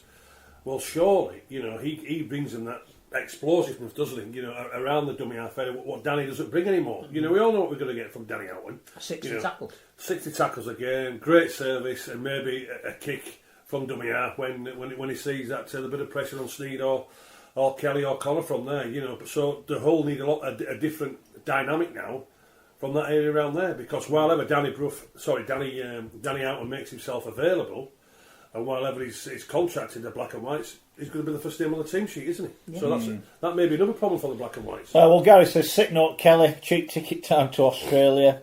Sean said, fair play to Huddersfield, but Hull were clueless. When we get anywhere near the line, and not for the first time, they're their own worst enemies. Some people can see no wrong. They've won 5 games at home all year. I think they've got the second worst record in the competition. 2 teams who need to win at home are Catalan and Hull. Yeah. And because the fans are 14th. The fans at Hull were great for about 70 minutes. They were singing. It was really loud, probably the loudest I've heard it, barring Derby Day. But at the end, they booed them off and they got stuck in. You cannot afford that. But Sean continues. He said, "Won 5 at home all season. Connor's outstanding in the centres, but never a 6. Maybe time for a change of ideas." People saying, "Has Radford lost the dressing room?" I don't know. I think the mix is wrong. I don't think he's lost the dressing room. It just doesn't work. But also as well, you know, and everybody knows my feelings on Mark Sneed. I don't hear anybody criticising Mark Sneed from a point of view where he doesn't create anything with ball in hand. I don't hear anybody else except myself. So why don't the Hull fans say that? Well, because I guess if you've got someone that's creative with him, it's the old yin and yang, isn't it? He'll do the boring stuff. You know, he'll pass it on, he'll kick it, whatever. I have no issue with that, and that's what won him the cup. But you need some creativity, and without Kelly, I don't think they have it. Jake Connor, whenever I see him play at number 6, I just go away disappointed, because we all know how good he is. We know how good he can be. You know, I remember at Cass, pass for a try, slipped an offload out for Kelly, looked a world bit, I didn't put him on, you know, the Man of Steel point, but he only did 2 things that night. You know, the winger was brilliant, Albert Kelly was... But it's 2 bits and it's 12 points, and it wins you a game. I haven't seen that from him for a long time now. Well, exactly. Or anybody else in the Hull colours. No, probably not. You know, probably not. So, you know, I don't know. I look at that and think it didn't work for me. That was as well played, and I mean that for Huddersfield. They were brilliant. They did what they had to do. They've given themselves a lifeline. But for Hull, they've got to go to Cass and win this week. You wouldn't dare to predict what we're going to see in the playoffs, because it's so uneven, this competition. Well, you know what? That win at Huddersfield. But I can't see Hull winning the grand final. Oh, no, not going to get anywhere near. You know, I said it 3 weeks ago, didn't I? When Kurt Dixon said after the big Wakefield, you know, Hull now, they're the only side who could challenge St Helens, and if they get to the grand final for 80 minutes, you never know what's going to happen. They could win the grand final. Well, they could still win the grand final. Well, you can't say they won't. I think it's a massive test for them this week, because Castleford are in a cup final this week. They've got a better points difference than Hull. If they can win this week at home, they will go in the top 5. Castleford need to win. Well, I think Hull have got St Helens at home, haven't they? And then Castleford got a Wigan the last game of the season. So Castleford need to win. But you just talked about another half up there with Huddersfield and Frawley, and rightly so. He's got plenty of stick because of the way he's performed this year. You know, and what's the best way to answer it though? When you get back in? Yeah, but mate, listen, he was brought in as a big signing to sort out the situation at the half-backs, a combination with Gaskell, and he's been garbage all season. And it's like what Wakefield, you know, after Wakefield beat the other week they beat Ulster. When they beat Ulster, Wakefield, yeah, fantastic. Hold on, that's 1 win in 11. Frawley, that's one performance in what Abergate games have played, 27. One performance in 27. I'm sorry, it's not acceptable. It's not acceptable. Word coming Consistency. If you want to be remembered as an half decent player, you're a good player, a great player when you do it international level. But if you want to be remembered as an half decent player, you've got to do it consistent, week in and week out. You've got to be hitting the 8 out of 9 out of 10s every single week. If you want to be remembered as a good player. Okay. Word that I can't disagree with that. Simon Wolford might not be at Huddersfield next year, even if they survive. Why? I've tried to an assistant coach. I've tried to stand that up. I can't stand that up. No, I'm not saying it ain't true. Word was coming out. Yeah, I'm not over so the sure weekend. about that. I'm not so sure. He had his family with him at the weekend. That was I think nice there's to see. talk that St George might be the next club to get rid of their coach. Yeah, well, exactly. But I tell you, everybody will be looking for new backroom staff. But as I say, Holbrook will be looking for backroom when staff. when I saw Simon Wolf, and I know I'll be delighted now he got the win the other night, but when I saw him after the Cast game, literally, I felt sorry for the man. He admitted it had been tough. I asked him. He said, "Look, it's been really tough." I felt sorry for him, and I felt to me, and as well, I felt to me saying, "Do you really need this? Look at you, you're a broken man. You're a broken man because." We all know Ken Davey, and I think I know Ken pretty well. The loyalty what Ken Davey will show, and we all know after the Leeds game when Ken doesn't go in dressing rooms and all this sort of thing. But after the Leeds game, he went in and ripped into him and all this sort of thing. And when there was playing Castleford, he's got his hand in his head, 3 or 4 times from there. And Ken is a very loyal, as we know from there. But when I saw Simon Wolford, great victory this week, the response he got from his players, and I just thought, I don't think you're going to stay here because just look at you, you're a broken man. If London do beat Hull KR on Friday, then Huddersfield still have to find a performance. Well, they've got Catalans. They've got Catalans. Oh, I'm surprised. You know what? I'm surprised that the Super League haven't just added the 2 on already. So I don't bother, lads. Save the airfare. Save the world. Save the world. Don't get on the plane. Reduce your carbon footprint and don't bother. Well, do you know what Huddersfield should do when Catalans arrive there week of Sunday? Factor 6. You won't need that at Huddersfield, right? It'd be alright with nothing. A bit of lard will do it. For the playing home, a Factor 6 lotion, right, and a pack of King Edwards, because that's exactly what they are at the moment, the Catalan Dragons. They're on holiday, and they have been for the last 5 weeks. Okay, fair enough. Keep your correspondence coming in. David said, unfortunately, Phil, there's always something missing when it comes to FC. Their self-destruct button is like a yo-yo. Paul said, coming to Hull, not Hull KR. Which is interesting. Simon has denied any rumours he's leaving, says Michael. We're the best will in the world, Michael, right? And it's not that I don't believe you, and I haven't been able to stand that rumour up myself. But Simon's hardly going to come out with 2 games. Yeah. What it is, lads, I'm off anyway. So I'll good luck. Good luck. Make sure that you're not all unemployed next year. He's a professional. So again.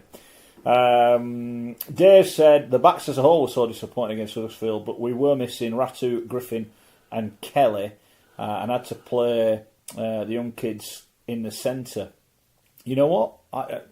They're not the problem. They were not the problem.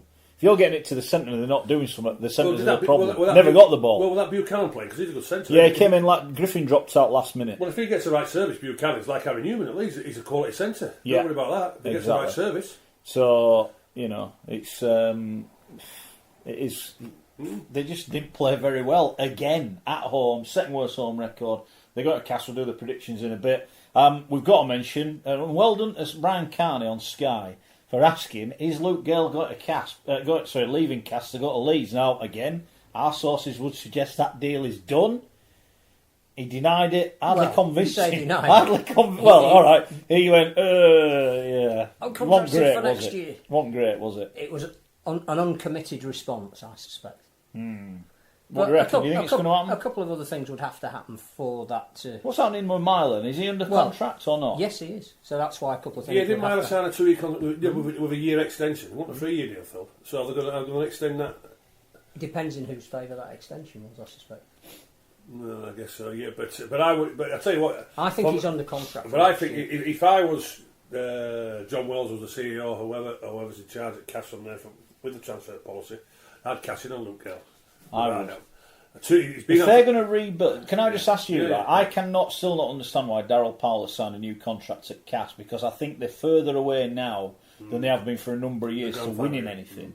They could still. You always got to put this caveat in because someone will dig it out when they win the grand final. Oh, you said they weren't going to win. He needs to rebuild his team. Absolutely. He needs some money to do that. They'll get Gale, probably their top earner, I dare say. They'll get some money in for him. It's a perfect excuse, isn't it? Absolutely. There's no two ways about it. You know, the figure's 150 grand and a player maybe from there. And let's not forget, Luke's not played for 2 years now, and he's had 2 serious injuries. Yeah. And also two serious ones where, when you look at a halfback, very, very, very, very important part of your body, i.e. his knee and his Achilles tendon, because not just for his running game, but also to his kicking game. Yeah. And from there, so I think it would be great business for Casper to rebuild again, get plenty of money in, which the figure he's mentioned, around about 150 grand and a player from there. And Luke, also as well, to be honest with you, he's unfinished business at Leeds. That's where he started. Yeah. Didn't work out, had to do his apprenticeship, as we all know, down at London. Yeah. Then And fair play to him. Fair play to him. The attitude, what he showed from there, did well at London from there. Snapped up by Cass, made himself a man of steel, made himself an international player, even though it's not really worked out from international level because he's not allowed to express himself from a point of view where Wayne Bennett wants to play. He's unfinished business at Leeds, and he would jump at the chance from there. But the big scenario is, If the you big were problem Cass, is about his injury. Would you go and get Guijo? Yes. No. No? If I was a coach, I wouldn't want Giza anywhere near my dressing room. Why? I wouldn't. I think he's a sulker. I think he's exactly what they need. Okay. He'll give them something Split they of haven't had opinion. since Zach Hardy. I wouldn't have him anywhere near my dressing I room. think the other thing about Luke Gale from a Leeds point of view, and of course it's all absolutely dependent on fitness, is that there would be a dispensation on the salary cap because he came through the Leeds system. So they're So getting cheap even on the though cap. they're paying to get him, Yeah. they're getting something back on that if he's fit. Well, we'll So see. it might work for everybody. We will see. Salford Killer says, no mention of Salford winning 6 in a row. What? Did he not watch the beginning What? of the programme? Come on, man. Even when we praise them, we can't. To be Yeah. fair, we're not devoting the full 2 hours to it. No, but also to I see Salford Reds are rising. But also as well, Salford fans, listen, you're doing magnificent. I'm delighted that everybody knows that Ian Watson, the way that he plays, absolutely sensational. Promoting the game as it should be, and it should be played. He's got rolling there from there now. But hey, come on, Salford fans, you got 6 in a row. You play Warrington 5 days after the Challenge Cup. They've been on the drink. They still would have been half popped up, to be honest with you, from there. So you're serious contenders. You come to Leeds on Friday night. See what you like from there. There you go, Salford. Yeah. They've been brilliant. And, They have been brilliant. I think I said 2 weeks ago that Ian Watson would be my choice of coach of the year. Oh, Danny Ward's got to be coach of the year. Now Holbrook has blown the treble. Justin, I've said for the last 2 years you're going to do the treble. Don't be listening to me. Don't be listening to my predictions. You've blown it. Danny Ward has got to be the coach of the year. Watson. Danny Ward. Even so, Hold on. Yeah. Don't you be kidding, right? That anyone, the big people don't listen to this show. Simon Wolford has just messaged in. All right. Seriously, this is God's honest. Not going anywhere, lads. I love 4020 too much. That's what he's put on his social media. Hey Simon, Right. Simon, you are welcome on here anytime you Simon, want. let me just. Look at that Simon. biscuits for you. Simon, if you are listening, mate, I hope you're smiling. I hope you are smiling because when I saw you a couple of weeks ago, rightly so, I hope you're smiling so because you fully deserved it. You fully deserved it. And if you listen to the show, keep listening, son. Brilliant. There you go. So what can I say? Brilliant. Absolute brilliant. Yeah. So go on, what were we talking about then? Salford? I forget where Salford, we. yeah. Do you want to talk very, very briefly about Leeds, and then I think we've done all the games We this haven't week. actually mentioned anything that happened on the field yet, have we? I don't know. There's so much to talk about. Anyway. And we need to do Great Britain at some stage. And we need to do Bradford at some We point. need to do Bradford. We So- did Bradford last week, didn't we? We were talking about All right then, let's crack on. Where do you want to go? Leeds, beat London. But you were there, I was there. Leeds, too big, too strong, too physical. Eva Samana Fangai, best game he's had. Looked strong. London couldn't cope. First half, couple of errors, couple of tries. Got back into it, but just didn't have that bit of quality. I can't help but feel where Leeds have gone out and beefed up their squad, and those players have come in and done well. London, they brought Brock Lamb in. To be honest, I thought he was average yesterday. He didn't take the line on it. I was looking forward to him taking the line on. He didn't do it. Played a bit sideways, but the best team won on the day. Pleased for Leeds. I mean that as well. And I did say right at the start of the year, I hope it goes down to the last game and they suffer, but I did never want them to get relegated, and they're not going to get relegated now, which is good for the game. Pleased for Richard Agar. I said that to him after. Absolutely delighted for him. I'm almost excited about Leeds now. If they go out and add a couple of bits of genuine quality to it, how far can they go? What I would say is there were three things that struck me down there, all to do with London. The first is absolutely knocked out with their Hall of Fame presentations before the game. Had a lot of ex-players there. They inducted Roy Lester, and they inducted Luke Dawn, who sent a fantastic a DVD from Australia. They had a load of ex-players in the room, including a lot who played in that first 1980 team for Fulham. There was a great atmosphere about the place. Highest ever crowd at that venue. But the most important thing for me, and I asked Danny Ward about it after the game, their under-19 team put in a really special performance. Absolutely played Leeds off the park. They battered them, Phil. They did, 44-16. Yeah. And not only that, but they looked like a group of young kids that have been playing rugby together for years, and they clearly aren't, which shows us the talent pool that there is in the south of England. My genuine worry is that if London do get relegated, how many of those really talented, exciting kids are going to end up playing for Saracens or Wasps or London Irish? Possibly. As a sport, when you were there yesterday, of course... Every time I go, Phil, I went before the Saints, and what I will say is, well, credit the Leeds fan, there must have been 2,000 there. They were brilliant, absolutely added to the atmosphere. Saints did the same when I was down there and they were there. But there was a festival, there's loads of kids playing rugby. It is a hotbed. It is an absolute hotbed. And I go back to the fact that as a sport, can we afford to lose them from Super League? Well, it looks like we are. You know, those kids need a pinnacle. The odds would say it looks like it's going to happen. And then the problem then is that we know a lot of players are leaving. Yeah. Are they going to be able to come back? That's the worry I have. But that was the thought I had going. I always like going. It's vibrant. You know, went in the bar after. All right, everyone's, you know, we're in London. They're watching Arsenal Spurs on the telly. Good humour, good natured banter in the bar after. Everyone's there. I just thought it was really good. And by the way, Kevin is. Oh yes, Kevin will be listening to the podcast. Kevin, hello. Called me yesterday. Where's Schoey? He promised us he'd come down here this year, and I said to Kevin, "Oh, I've not been invited." I said to Kevin, "Look, Kevin, unless it's free, he ain't coming." You know, he was swilling on his pint, was Kevin in the stand at the time. Well, hold on then. I was going down to London to one of their big functions, and the owner... You got blackballed, didn't you? You got blackballed. Yeah, the owner, Mr. Hughes, said, no, he's not coming. We're not having him. So... we have got a lot of listeners, by the way. I got collared. Every time I've been, we get collared. People walk up to me and go, "Hi, Mark." I'm like, sorry, I really don't know who you are. I was stopped a number of times, and at least 3 of them said, "Can we have subtitles for Schoey?" Subtitles? What's that supposed to mean? No one can understand what you're saying. People in London just find it difficult to pick up what you're saying. Oh, so can we have subtitles? Yeah. Graham says he's got an easy answer. You keep London. He said we'll relegate Leeds. We'll put that to a poll. Which way am I? Just saying. It's all right. Relegation. I'm not saying there's an easy answer. I'm just saying. No, it's all right. It's voted keep him in. That's why he's not here next week now. From what we saw yesterday, there was enough for the sport to be thinking about what do we want. Correct. From the south of England. A 14-team comp. It's quite simple. A 14-team comp, home and away fixtures. That's 28, and your Magic Weekend 29. There you go. Simple. Make me the CEO of the RFL. A Super League. I'll make it simple and basic. Then you'll be able to go to London. I'll make it simple and basic. Sit in the Royal Box, yeah, exactly. Without a rugby shirt on, I'll put me in your best attire on. But, you know, could you do that on the show once in a while? Just make... Just make it simple. Don't knock it. 14... You know. Do me a favour. Every time we drive over to watch Salford, me and you, that's all you're doing is, what am I coming here for? No, I like going to Salford. Oh, by the way, you know your mate at Salford, we will... Barry. Stefford, little lad, always has his picture. It was his birthday the other day, 9 years old. So well done to Stefford. Yeah, absolutely. Sure, he had a great birthday. So I hope you're still kicking the rugby ball around, somewhat I gave you last year. Yeah? Well, it's a new one, it's his birthday.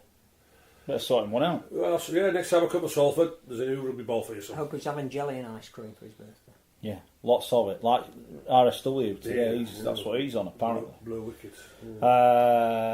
Bradley said, Phil just mentioned Leeds will add some quality this pre-season. Has he got any names for us? I think there'll be at least 2 incoming. How much time we catch up? No, because they won't have Jamie Jones-Buchanan. They probably won't have Carl Ablett. Likely they won't have Brett Ferris. So there is going to be some money available. Right. So who are we bringing in doing that? Well, I don't think they've been able to do too much until they knew they were safe. So when are we going to be announcing the new coach then? It's got to be announced surely I wouldn't sooner. be surprised if it was this week. Right. I hope it's Richie Hager. I think he deserves it. The players respect him. The players want him to be the head coach. Go on, what are you laughing at? Kieran says subtitles for Schoey available on CFAX page 888. And someone said good maths, Schoey, because I heard you say 14 teams, 28 games. It would actually be 26. But as Schoey will be the first to tell you, he was in plasticine class. Not but I also think that 27 rounds is better than 29 anyway. Well, anyway, you know what I mean, don't you? But at the end of the day, we should keep London in for what they have done this year. For what they have achieved, London should be staying in Super And League. my worry as well with, and I think Danny Ward, as you say, has done a fantastic job this year. Coach of the year, gave another. No, Watson. If they get in the 5, Watson has to be. It has to be. Oh, now. Mark, hold on. Salford, yes, Salford was supposed to. Get relegated. Everyone thought they'd get relegated. No.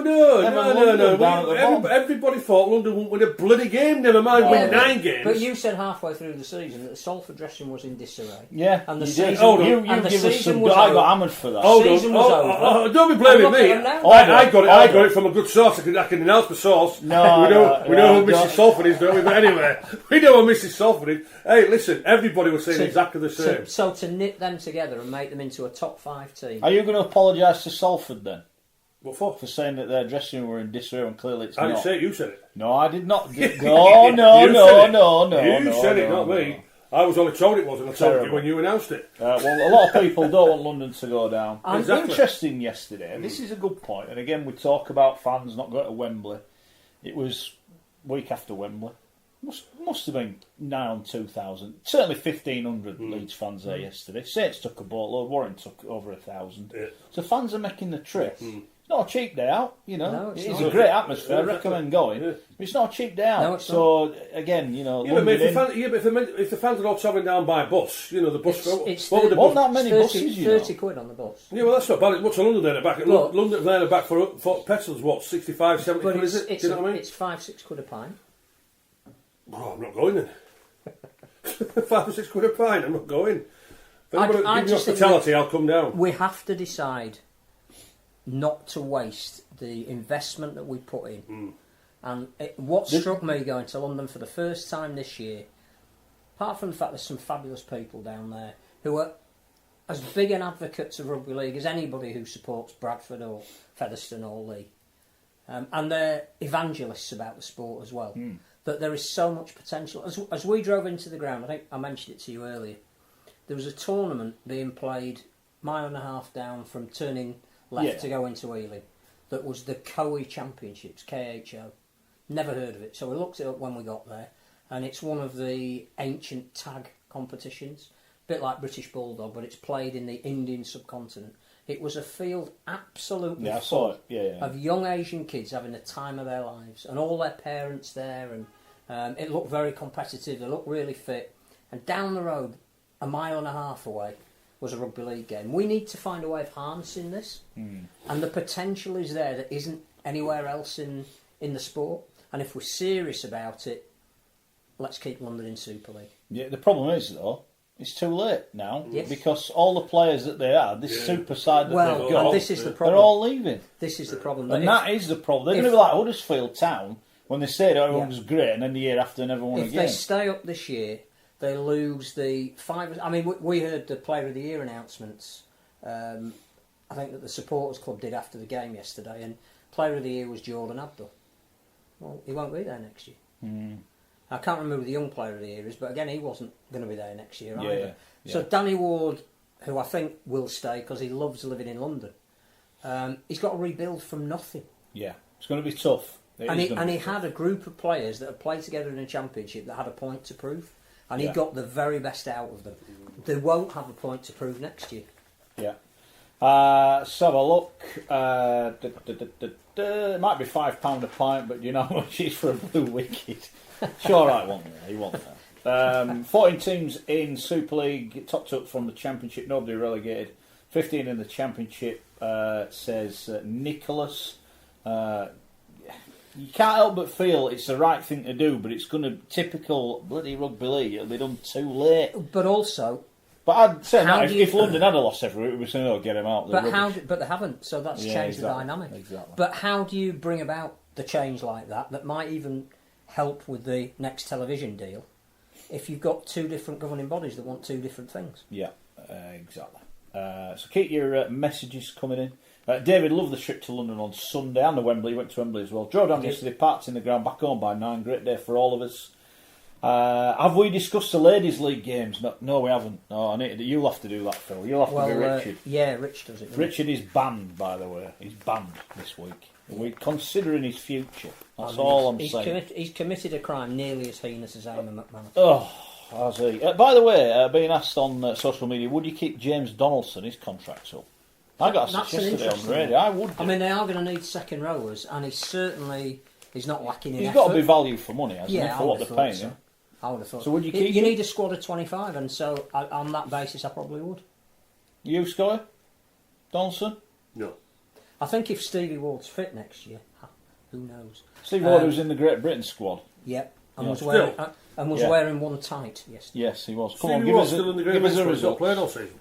I know. Give us the results. Right, the women's results this weekend. On Friday the 30th of August, Leeds 22, Bradford 4.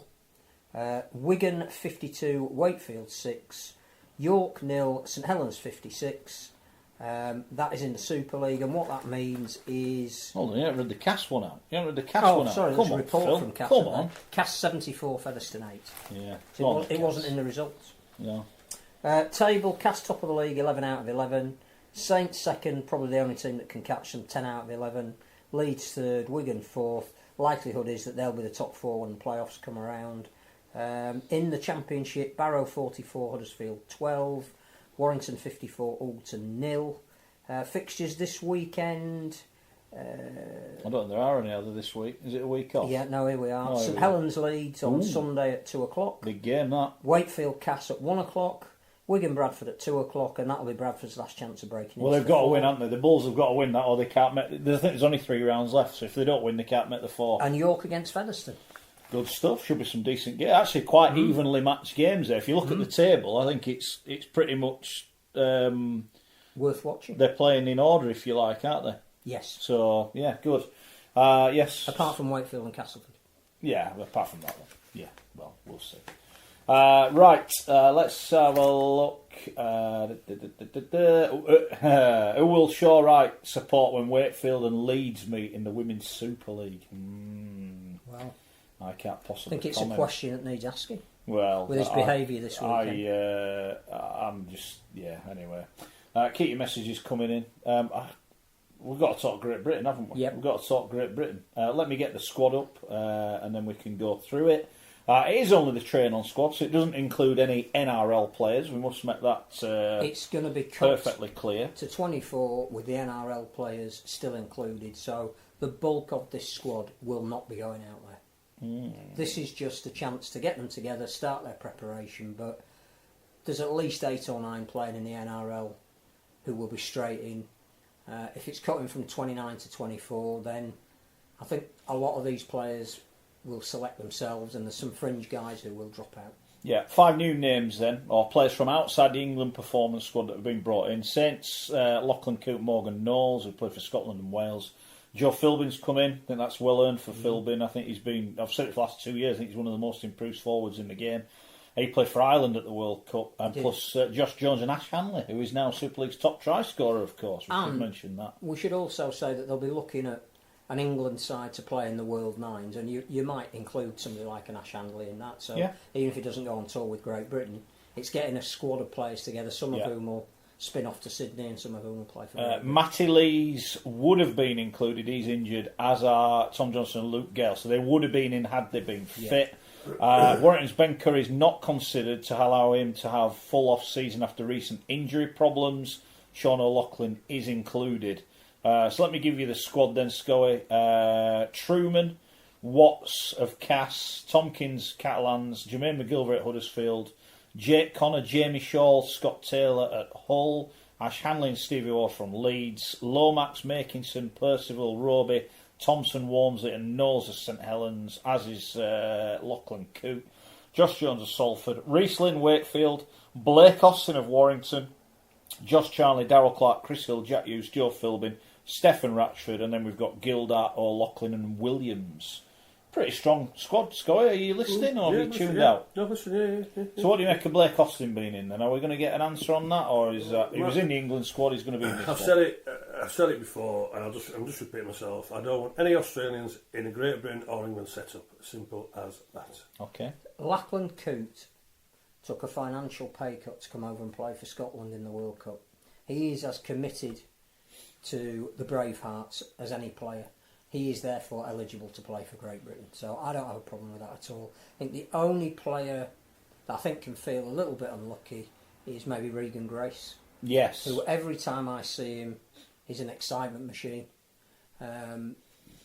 It may well be again that he plays in the nines. But they've decided that clearly he's not going to figure in the Great Britain squad. Although they do say there is still time for changes to be made. There will be some players that pull up injured. But I think that's a decent squad. What about Farrell? I think Farrell's Liam come back in good form. He's not in. Why is Stevie Ward being selected? Well, someone's asked this. Why has he been So how selected? come Ben Curry gets to rest, but Stevie Ward hasn't? As a player? I think there's two things here, and I don't think Stevie Ward will go on tour.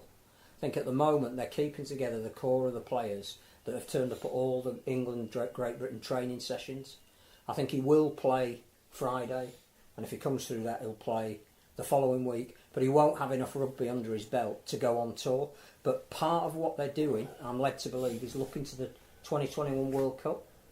So I think there are some players that are in there that, provided they prove their fitness, are part of an ongoing process to be ready and available. Why do Leeds want to play Stevie Ward for the last two games of the season when it's not necessary? Because they need to know if he's fit.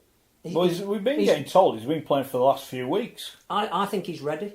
He did quite an extensive workout before the game yesterday. You wouldn't have risked him on that pitch, I don't think. But they need to know if he's going to break down. He's played 3 games this year. He was really good in those 3 games. But both England, Great Britain and Leeds need to know if he can do it over a sustained period of time. Well, to be honest with you, Leeds need to know first before England and Great Britain. Well, that's why I think they'll play him in the next 2 weeks.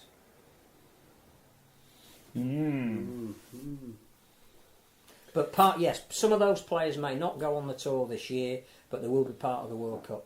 And we're also trying to build to a Kangaroos tour that, again, we haven't got any details of. Wouldn't it have been nice yesterday if we knew that one of the Kangaroo tests was being played in London next year? If we could have given out a little leaflet to those 3,000 people that were there saying, come to White Hart Lane next year. Sergio, I think, has got the wrong end of the stick because he just sent us a message. Do you know Chris Froome? I think he comes in Phil's shop every other day. Yeah, it pops in. Yeah. I don't know Sergio. Young player for London Broncos Supporters Association was Rob Butler, who I saw get his first ever try against Ulkinston Rovers. So there you go, a bit of a stat there for you. No Aussies or known UK-born players. Well said, the legend. Farrell never seems to be selected, not sure why. Having said that, we are very strong in the forwards, especially when you add in the NRL players. At the minute, he is one of the form players. I think his return has added 10% to George Williams. I'll say that now. Because Williams knows with Farrell there, is he getting it? Is he getting it? You know, I forget he's gone. And how many tries has he scored just running there with Farrell at the side of him? And if Wigan do get to the grand final, there's still a chance to change this squad. So. Well, Habs says Farrell is the best second row in Britain, and I'm a Saints fan. He would be in my squad. He was one of the names I instantly thought of when Wayne Bennett said England have got no good back rowers. Yeah. I think part of the problem is how well Bateman and Whitehead the situation is going to be now for Wayne Bennett in the back row. The way Bateman's played out in all this year, he's got to put Bateman in the second row. Him and Whitehead. He's got to do it. Yeah, he's got to do it. But as far as the way Liam Farrell's gone this season, after he got rid of the injury of his pectoral muscle, he has been back to his best, and he's back to his England best. Who's that, sorry? Farrell should be in the squad. Yeah, for me, agreed. should be in the squad. Agreed. Mike says, no, he's top scorer. I've changed my mind about it, but Hanley not international class. I'm surprised at that one. Surprised we Ash Hanley. But again, Ryan Hall's not fit at the moment. But you mentioned Regan Grace. Who would you? Well, I'm saying that I think Ash Hanley might be a call up for the England Nines.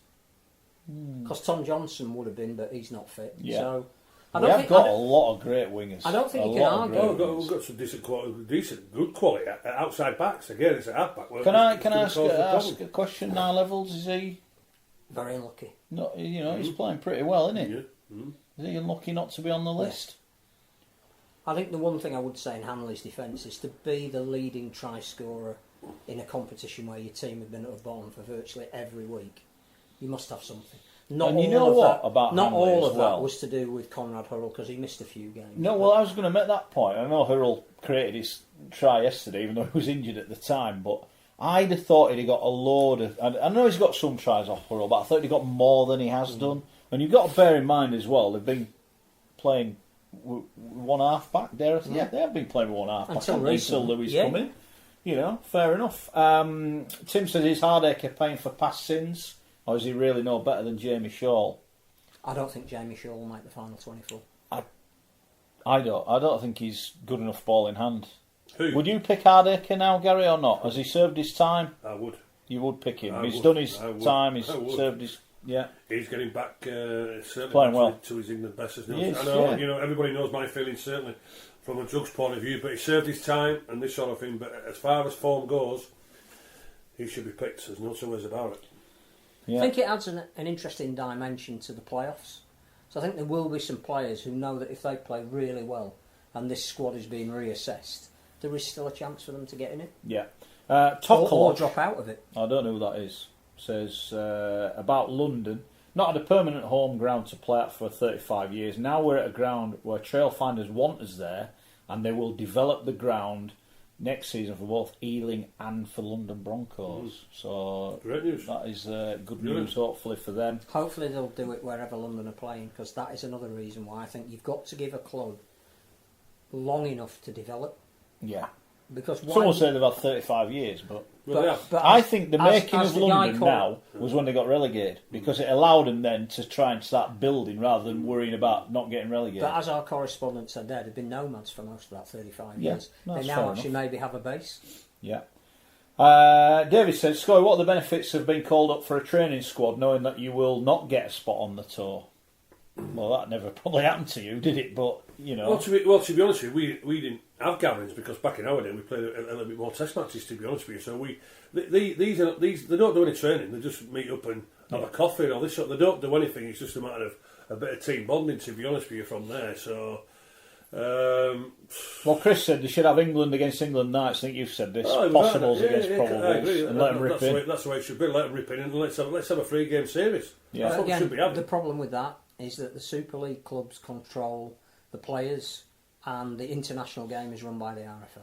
Yeah. Yeah, but and if the Super League clubs say we're not going to release our players for 3 more matches, but also as well though, Phil, the Aussies don't mind it in the state of origin. It's the NRL who rule the game over there. But they don't have a problem releasing their one players. governing body, and they don't have the Challenge Cup, so they play a lot less games. They play a quarter of a season less than we do.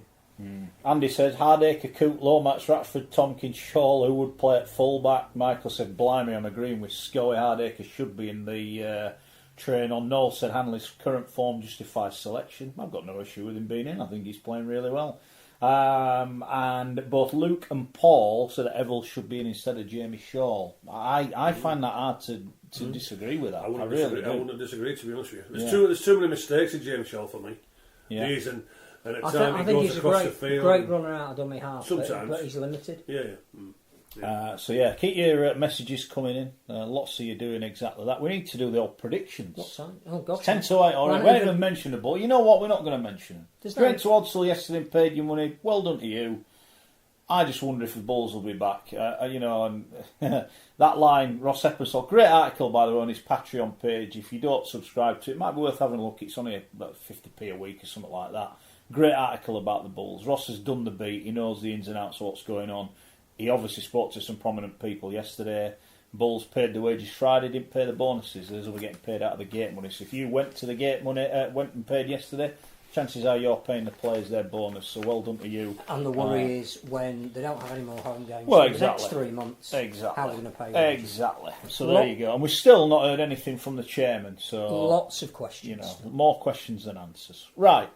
We will go to the predictions.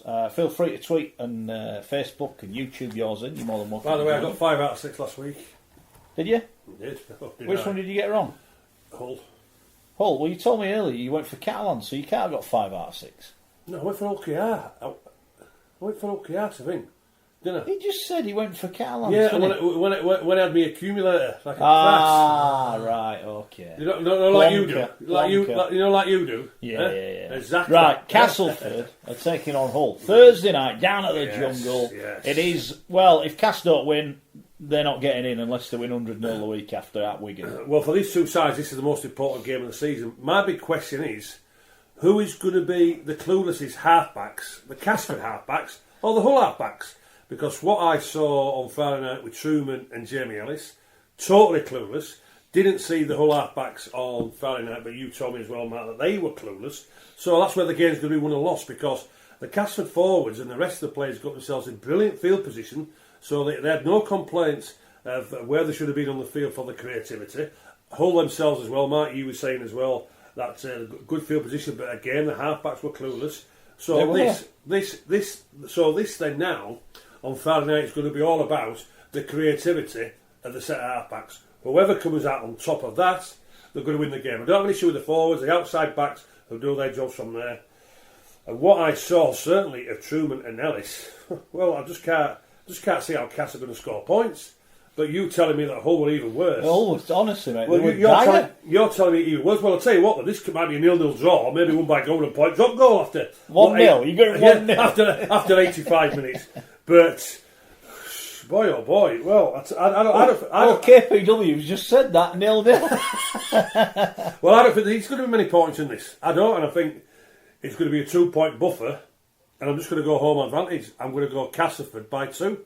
I think it's going to be a scoreline of something around about 12-10 or 14-12. That's because the halfbacks are absolutely clueless. So I'm going 44-42. Point a minute. Who did you go to? Who did you say is going to win? Cass by 2. It's a respective cup final for both of these teams because it's going to determine the remainder of their season. Cass lose and it's over. Hull lose and I don't think anybody will take them seriously as grand final contenders. I'm just, at the moment, I understand there's a lack of creativity at Cass this year. The balance doesn't seem to be quite right, and I think that will be rectified next year, which is why Darryl Powers wants to stay there and build the next team. My worry for Hull is that every time we say they've got to show what they're made of, they need a response, we don't get it. So I think Cass, with the incentive of being at home, with the fact that they know it is their cup final for this season, I'm going to go Cass narrowly, but in a very high scoring game. Richard? Oh, he's banned. Well, he won't go for James Cass. said, we'll score back Cass against Hull. FC have no chance if we get backed by the legends. Andy said Hull have a better pack, so they will win. Noel Bateman says Hull if Kelly's back. I'm going to go for Hull. They were awful the other night. They were really awful. But as bad as their home record is at home, obviously, funnily enough, their away record is, I think they're the second best away from home. They won at Cass earlier in the year. They played well that night. They did. Kelly and Connor at the forefront. Nalago, yeah, I know they've got a few out at the minute. They won't be as bad as they were the other night. I think they play better away from home. I think the players know they play better. I've got to go for Hull. I'm going to go Hull by 10. Friday night. This is the big one. Let's be fair. Hull Kingston Rovers, 20 points. London on 18. Rovers win and they are safe. A draw and they are safe. London win and it is squeaky bum time down at Rovers. Well, you know what I'm predicting here? Hull Kingston Rovers winning with a smile on my face, because one thing for sure, after that game and after that magnificent win at Catalan Dragons, they are going to show their character this Friday night. They're not going to be, as you call it, Mr. Wilson, bottlers. They're not going to bottle it on Friday. They're going to enjoy the occasion Friday night. It's going to be absolutely buzzing. There'll be 8,500 people there. They'll want to. Tony Smith for the 3-year deal. The players on Friday night will want to respond and give them a quality game of rugby league to say as a massive thank you for their support they've given him this year. London, yeah, they'll come there and show plenty of character, have done all season, but I would imagine London will be thinking, do you know what, we know the points difference is a little bit suspect at the moment. We're hoping Warrington can hammer Wakefield by about 60 points, which gives an opportunity that if we can beat Wakefield the week after on points difference, I think this is OKR's game quite easily, to be honest with you. It's their moment, it's their time, they'll show their character. I'm going to Huddersfield Rovers by 16. I think London lost this Sunday in the first half. They had, 6 sets on the Leeds line early on, couldn't score. Leeds had 3 chances, converted them all, and London were 18-0 down at the half-time. And even though they came back, I think the damage was done. If London can keep Hull KR to level or edge in front after 20 minutes, I think that atmosphere you talk of will turn from euphoria to nervousness. And I think the one thing that Hull KR have had this year is that inability to win back-to-back, and where they've been let down is at home, where they really feel the pressure. London have got absolutely nothing to lose. Absolutely. They may as well go out and play the game of their lives, because if they lose, they're gone. I still think Hull KR will win by a Danny Maguire drop goal, but I don't think they'll lose it. Hull KR by 1. You've bottled that then, haven't you? Just saying by 1. You've bottled that score. Not at all. Right, I tell you, I'm very intrigued. The one under Danny Ward, what London have got is resilience. I agree. I agree. They've got resilience and character, but it's Hull KR's night. Mr. Wilson, are they going to bottle it on Friday night? Possibly. There are 2 outcomes here, and quite clearly for me there are 2 outcomes. One is London do what Huddersfield went there and did, and what Wakey went there and did, and keep it really tight and get the crowd out of the game. In fact, I'd say the crowd will be a negative if it gets tight, because they're so nervous, and I don't blame them. They've been relegated. The fans don't want to get relegated. They're as nervous as the players are. They've got to keep it really tight, really, really tight. And if they can do that, then London have got every chance of winning. If they do what they did the other day and they go 12-0 down early, I worry it could be an absolute landslide, because there will come a point in the game where 9 months, or if you want to say 2 years of hard work for London, and they'll know they're going down. Everything they've put in, they're still going to go down. And I think if that happens, then you see them dropping off 50% and Hull KR growing another arm, because they know they're going to be safe and they can enjoy it. And we know Hull KR, when they've got to play like they did at Leeds, they can score points. So part of me could see Hull KR winning by 40 odd. Honestly, I mean that. But I hope, and this is not anti-Hull KR, I hope London get to go to the final day, because if it goes to the final day, then we should, if we've got any brains, it should be all over Sky. We should have people at all the games.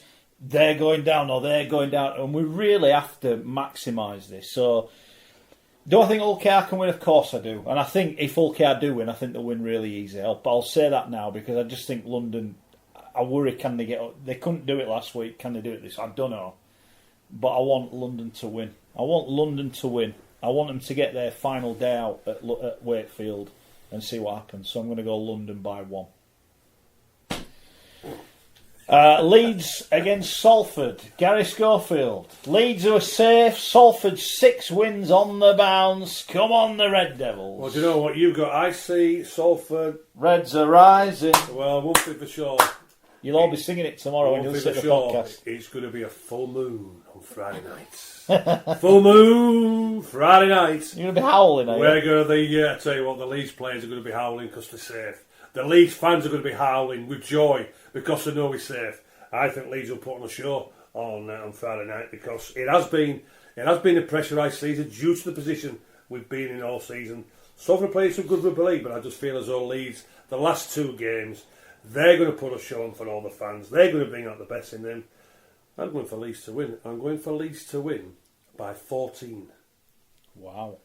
I think Salford having 3 days extra to prepare will have an impact. I think Salford know they need probably 1 win to attain this fantastic top 5 finish. Not sure it'll come this week. I think you're right on what I saw of Leeds this week, and just the general relief around the club that they can play now if they want. I don't know if they're good enough. We'll know on Friday. The intriguing battle is Louis against Lolohea. I think Rob Louis will probably win that battle. And if he does, then Leeds will win by 10. Not even one outcome. We've got to go for the Salford. The Salford massive. Although they beat Hull, Absolutely. battered Hull, battered reason- Warrington. You could say the result or the draw fell their way that way, but I think I'm like you, mate. Look, they've got 2 games left. Hull Care at home. If Hull Care win this week, they'll be on holiday next week, so I don't think there'll be a problem there for Salford. But I think they'll want to get it done this week because they could still finish in the top 3, which would be huge for them. Massive. They win and they're in. Points difference is well in their favour.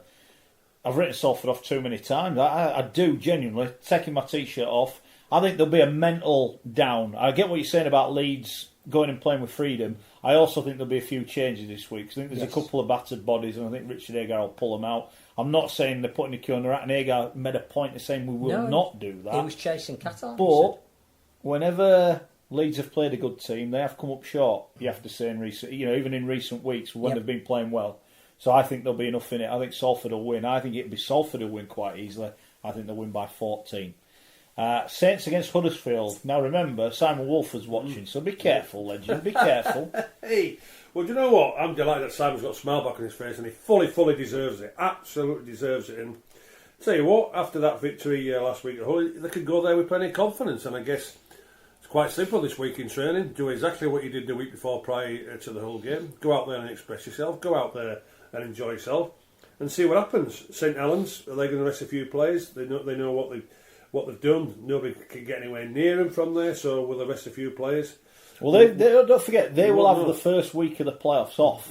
Yeah. So, they're going to get a rest in 2 weeks, aren't they? Yeah, but still, there'll still be a few bumps and bruises and still recovering from that, massive shock. Wembley defeat by Warrington. So can the Giants go there and maybe upset the apple cart?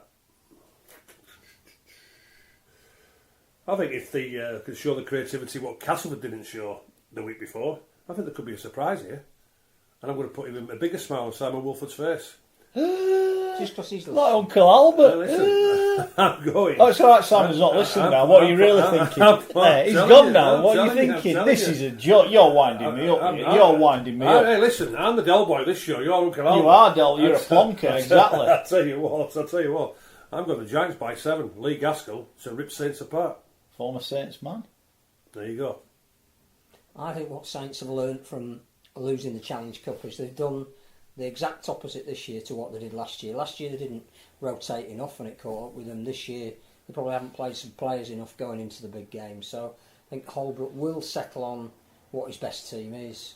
They'll want them to play. The big positive for them, even though Cass didn't have a lot of creativity, was nil in a tin, coming off the back of the defeat at Wembley.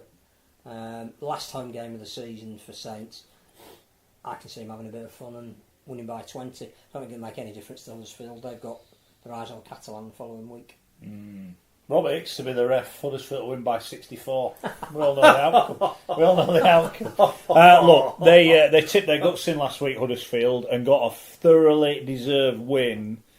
But I think even the most ardent Huddersfield fan will say there wasn't a great deal coming the other way. They deserve to win, no one's arguing about that. But Saints will have more than Hull will. I think that'll cause them more problems. And I think there'll come a point where Huddersfield might go, right, it's all about next week. Yeah. So we will see.